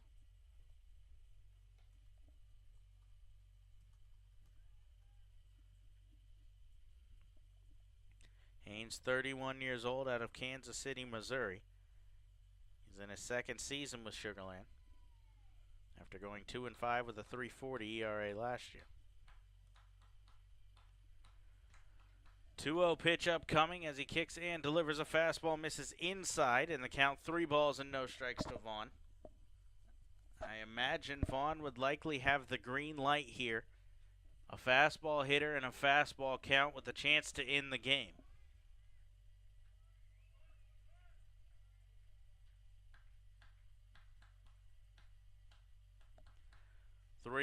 Another fastball, but this one is high, and Vaughn is aboard as the winning run. So that brings up Craig Maddox. Vaughn's got good speed at first. See if he might be on the move here as Maddox comes to the box. Vaughn 10 for 12 in stolen bases this year. He's 2nd on the team in stolen bases. He had double-digit steals last year as well.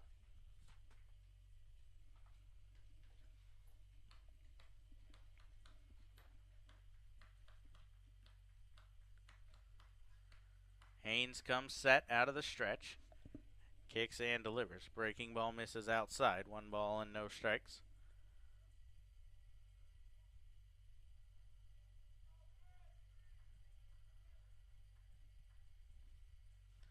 Maddox has a hit on the game. It was a single in the 9th. He got around to third on the air from Paulino, but ended up stranded there as the winning run.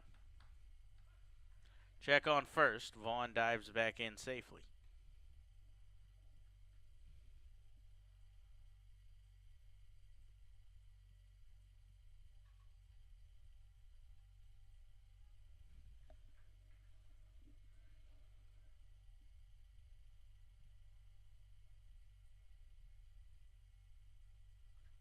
Haynes comes set up at his shoulders. Now drops down to his chest. 1-0. Fastball tails low and away. Count at 2 balls and no strikes. Haynes began his career out of Rice University in 2010 in the American Association with Shreveport. Pitched in the American Association from 2010 to 2016. That was when he made his Atlantic League debut. Just 3 games with the Skeeters that year after 40 with the Kansas City T-Bones in the American Association. 2-0 fastball misses high and away. 3 balls and no strikes.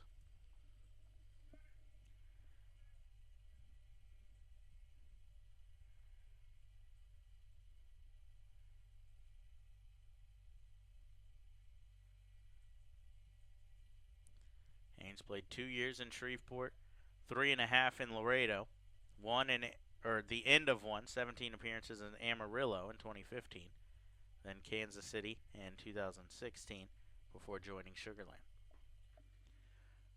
Changeup catches the inside part of the plate here, and the count goes to 3 balls and 1 strike. Francisco Rosario awaits on deck. If Maddox can extend the inning and get Vaughn into scoring position, Rosario will have a chance for his 2nd walk-off hit of the year.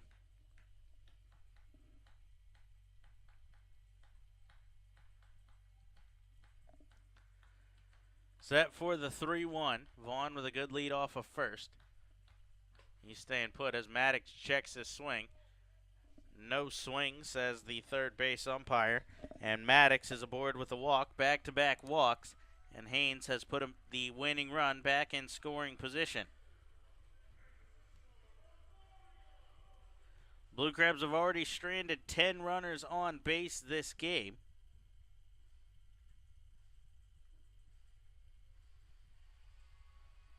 Six of the 10 have been in scoring position as Corey Dommel comes out for a conversation with the reliever on how they want to go about Rosario.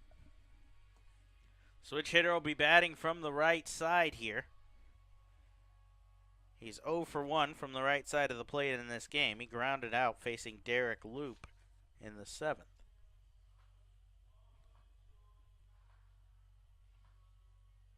Rosario's hitting much better from this right side of the plate. A 261 hitter from this side as opposed to just a 181 against right-handers this year.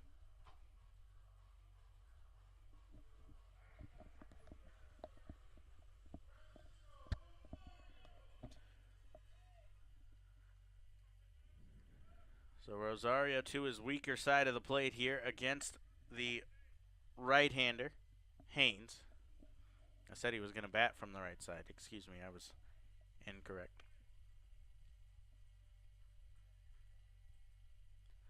So Rosario with the chance to walk it off. He's got 1 this year as he swings on a changeup out in front of it, and the count goes to 0-1. His 1 walk-off was a single that came on June 17th in the 9th inning. A 4-3 walk-off win for the Blue Crabs.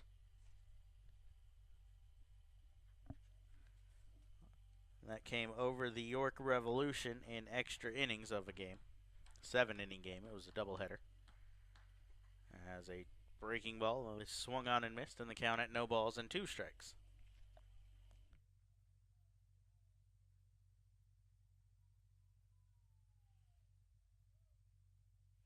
Cody Epley has been warming up in the Blue Crabs pen.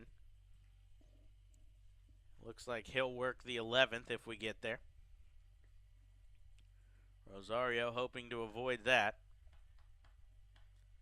as he's ready for the 0-2. Going to have to battle back as Haynes kicks and delivers. A changeup misses in the dirt. Norris keeps it in front of him. Vaughn with a hop towards third, but he will now retreat back to second.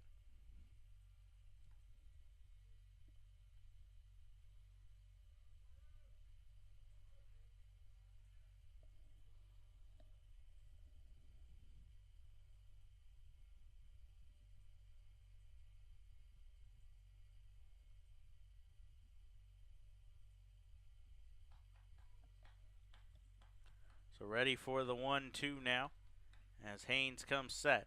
Looks back at Vaughn. Now delivers. Elevated fastball swung on and missed, and Rosario is down on strikes. Second strikeout of the inning for Haynes. No runs, no hits, no errors. 2 men left on base. We'll head to the 11th. 2-3-4. Starting with Anthony Jansanti when we return to the Blue Crabs Broadcast Network. Hey kids, this is Daryl Thompson from the Southern Maryland Blue Crabs. Don't forget, every Sunday is Kids Day at the ballpark, brought to you by Waldorf Orthodontics. Every Sunday home game, kids can enjoy a pregame autograph session with me and other players, $3 ice cream helmets all day long, and free admission to Pinch's Playground. Post-game, you can all come on the field and run the bases. For more information, please visit our website at somdbluecrabs.com or call us at 301-638-9788. Weiss Markets is the proud presenter of Kids Get In Free at Regency Furniture Stadium. By wearing your youth sports jersey, fans 12 and younger can enter for free when buying tickets in the E-Trepid box office. With their 9 clean and friendly stores across Southern Maryland, it's never been easier to find all your favorite brands at great prices. Eat better, spend less, that's Weiss.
Hey, this is Casey Delgado, and you're listening to Blue Crabs Broadcast Network.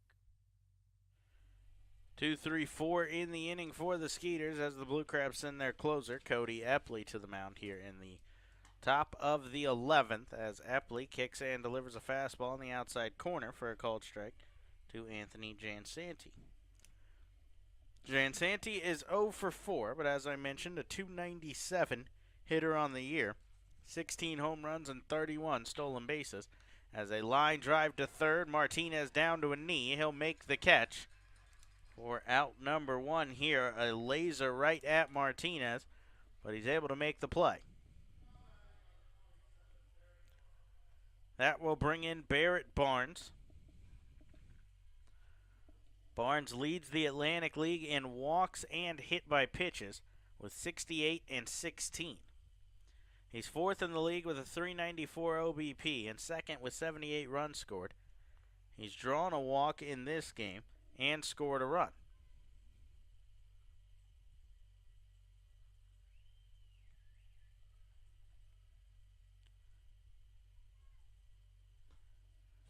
Barnes takes outside, 1 ball and no strikes.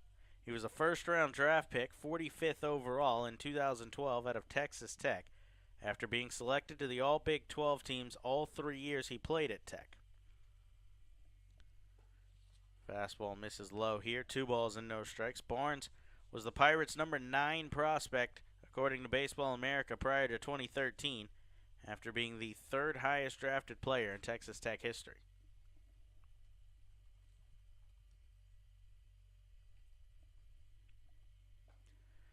Cody Epley kicks and delivers outside here, and the count goes to 3 balls and no strikes.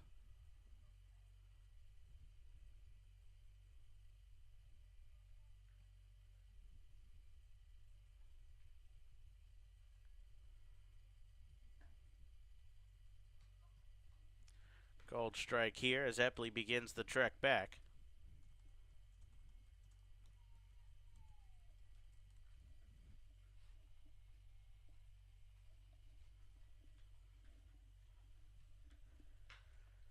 Barnes a chopper towards third. Frank Martinez will pick it up and fire across to first. A line out and a ground out to third have started this inning as Epley has 2 up and 2 down. So the last obstacle in his way is Juan Silverio, 0 for 4 with a pair of strikeouts, a fly out, and a ground out.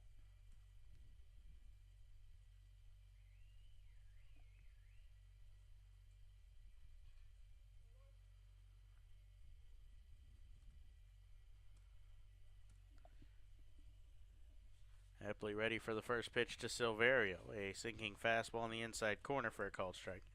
Epley struggled his last time out, but he's been solid all year. 0-1 with a 2.11 ERA, 14 saves on the season, as he's 14 for 17 in save opportunities. His one loss came in his last outing. That came on Sunday. In the series finale, he was handed a 6-5 lead in the 9th. In 1 inning, he gave up 2 hits and a walk and allowed all 3 runs to score. 1-1 pitch upcoming as Epley would go to the slider here. That misses low and away. 2 balls and 1 strike.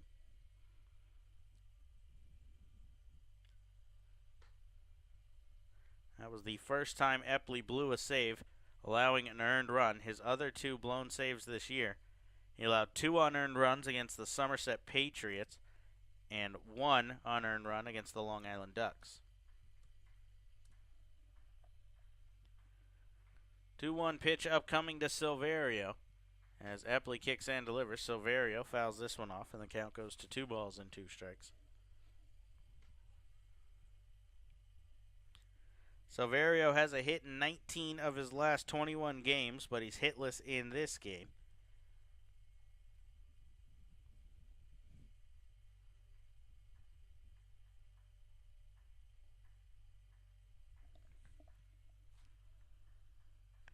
Epley looking to set up his offense for another chance to walk it off in the bottom of the 11th. As this one's chopped weakly towards third.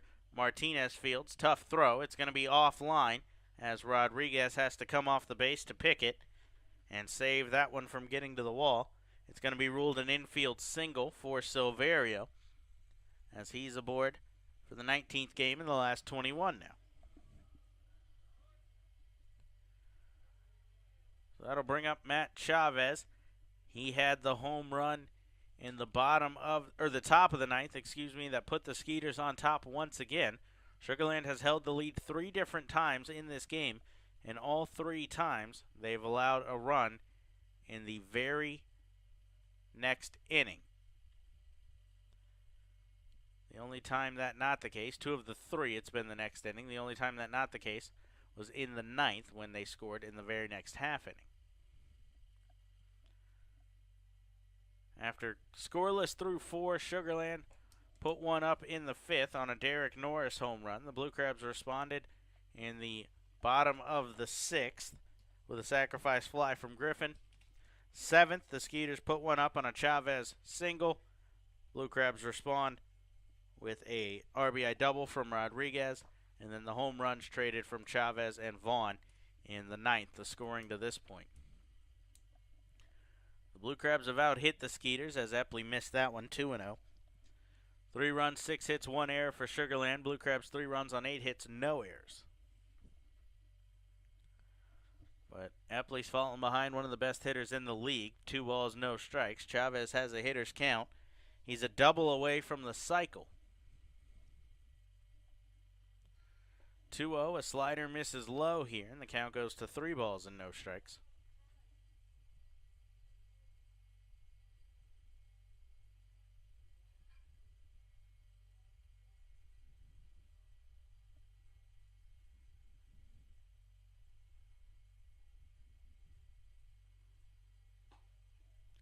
Epley kicks and delivers, and it's a 4-pitch walk to Chavez as he's aboard with the free pass. That'll move Silverio as the go-ahead run into scoring position at second. And Derek Norris coming up, who's 1 for 3 with the home run.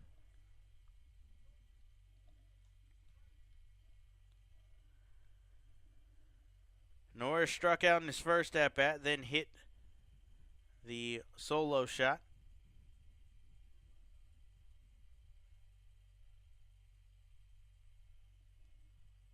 A walk and a pop out and foul ground followed those.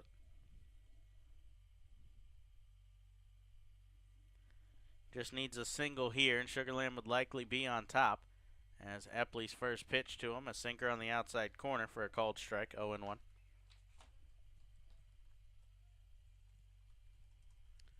Norris, a longtime Major League catcher.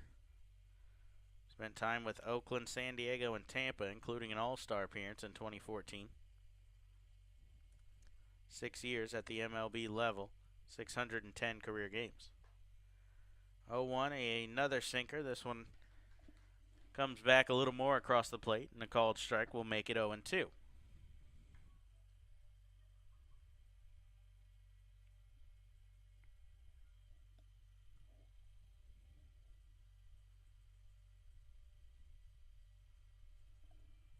Silverio on second, Chavez on first. Epley looking to strand both as he sets for the 0-2 pitch. Now delivers. This sinker comes a little bit too far outside, and the count goes to 1 ball and 2 strikes.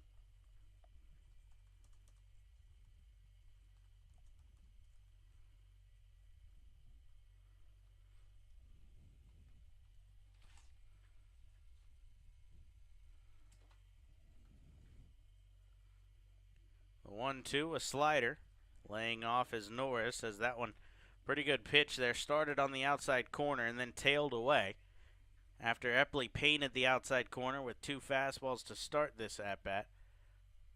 That was a good attempt to get Norris to chase something.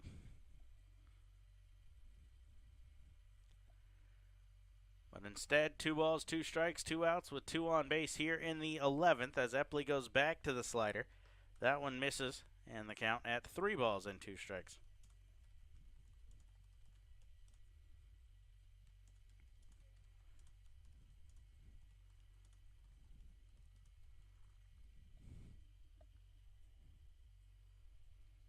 So the runners will get a head start here on the 3-2 pitch with 2 outs in the inning as Epley kicks and delivers. A fastball misses outside, and it's another walk. Back-to-back walks have loaded the bases with 2 outs here after Epley started the frame with a line out and a ground out.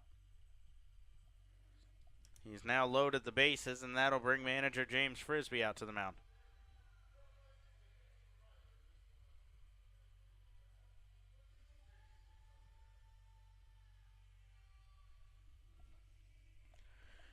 After the quick mound visit, Albert Cordero will come into the box. Cordero is 0 for 4. Pair of ground outs, a strikeout, and a flyout.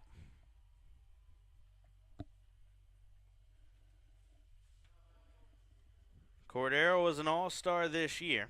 He's hitting .294. He's hit safely in 20 of the last 27. And he's hitting .361 with 41 RBIs with runners in scoring position.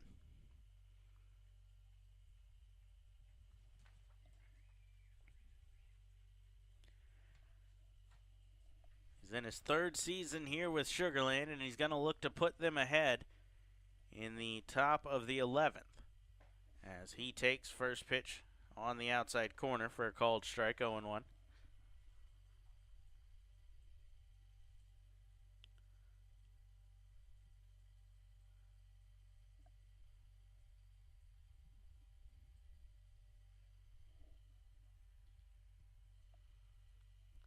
Epley ready for the 0-1.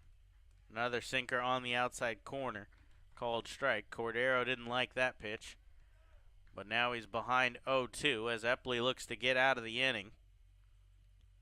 He's got 24 pitches already. Pitch number 25 is upcoming. As Epley sets for the 0-2 and delivers. Sinking fastball misses low and away. 1 ball and 2 strikes. Maddox has to be careful. He's got 2 pass balls already on the game. Epley has 3 wild pitches on the year as well. This one sent right back up the middle. Epley can't make the play. 1 run will score. Being waved around third. Now getting the stop sign is Chavez. And a 2-out hit from Cordero will score the go-ahead run for the Skeeters as they take their 4th lead in the game. So Sugarland puts up a run for the 4th time on the night as the bases are still loaded with 2 away. And Dennis Phipps coming to the plate.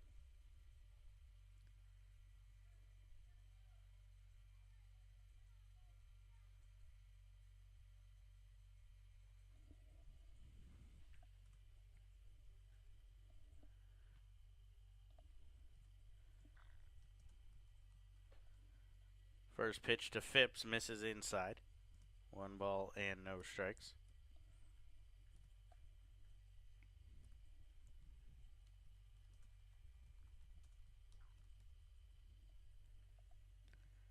Phipps is 0 for 3 with a hit by pitch on the day as this one swung on and fouled back, 1-1.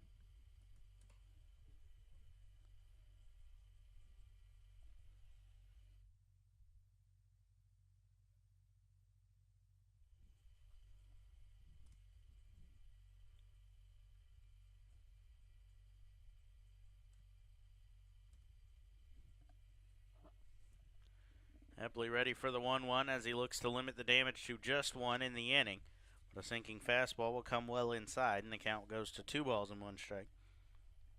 On the year, Sugarland as a team hitting .380 with the bases loaded prior to that hit from Cordero, so it's only going to go up from there.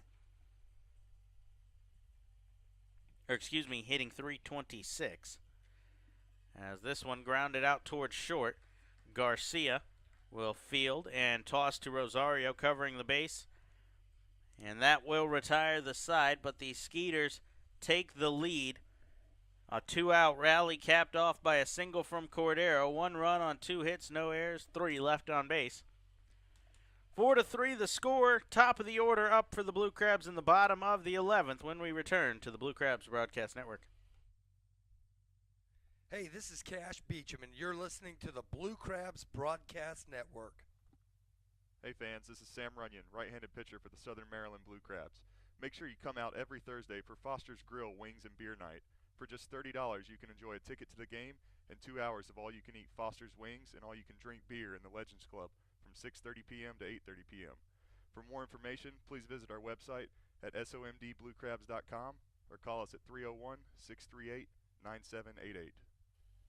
National Ink and Stitch is the preferred t-shirt printer of Blue Crabs Baseball and your one-stop printing, promotional product, and custom apparel shop. No matter what your needs are, we are the only call you'll have to make, saving you time and money. Call 410-257-1776 or visit nationalinkandstitch.com. Follow us on Facebook and Twitter to see what's new and sign up for our email list to receive weekly specials.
Sugarland turns things over to Dan Runzler here to try to close things out against the top of the Blue Crabs order as the southpaw gets his night started with a fastball to Ryan Strasburger. That swung on and missed, 0-1.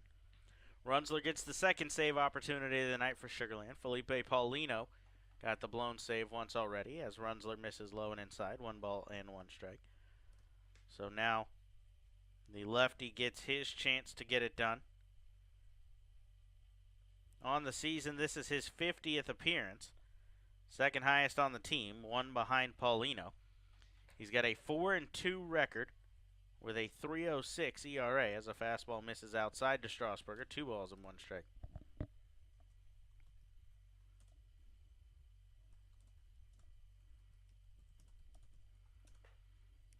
Fastball catches the inside corner here to Strasburger. He disagrees, but the count evens up at 2 balls and 2 strikes. There is action out in the Blue Crabs pen. Can't quite see who it is yet. As Strasburger swings on a fastball and misses, and Runzler starts his night with a strikeout.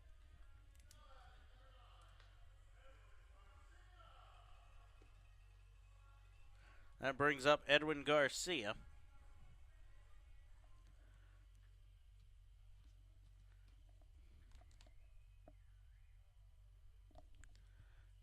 Garcia on the night has a single and a run scored, 1 for 4. He struck out in both of his last 2 at-bats as he fouls off the first pitch of this at-bat, and that'll get out of play for strike 1.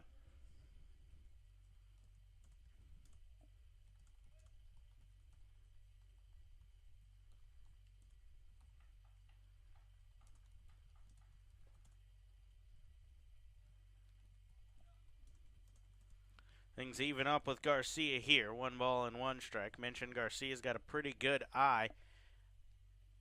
He's already drawn a walk in this game. And on the season, he's got 31, second highest total on the team. But he's behind 1 ball and 2 strikes here. Coming into this game, Edwin Garcia had struck out just 59 times in 405 at-bats, but he's got 2 in 5 at-bats here tonight. 1-2 pitch upcoming. Runzler goes with a fastball, but that misses inside. 2 balls and 2 strikes.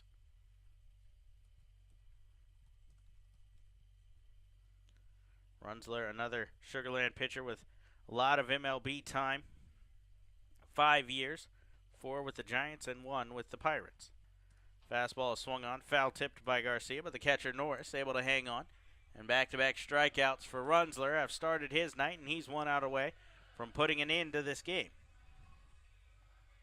Runzler 97 career MLB games between the Giants and Pirates, 4-2 with a 3.89 ERA. So now Devin Rodriguez digs in. He's got 3 hits, 2 doubles, a single, and a couple of RBIs to go with it, as he'll have to come up with that here. He takes strike 1. Runzler came to Sugarland in 2015, was then picked up by the Minnesota Twins organization for just the beginning of 2016, as a called strike will make it 0-2.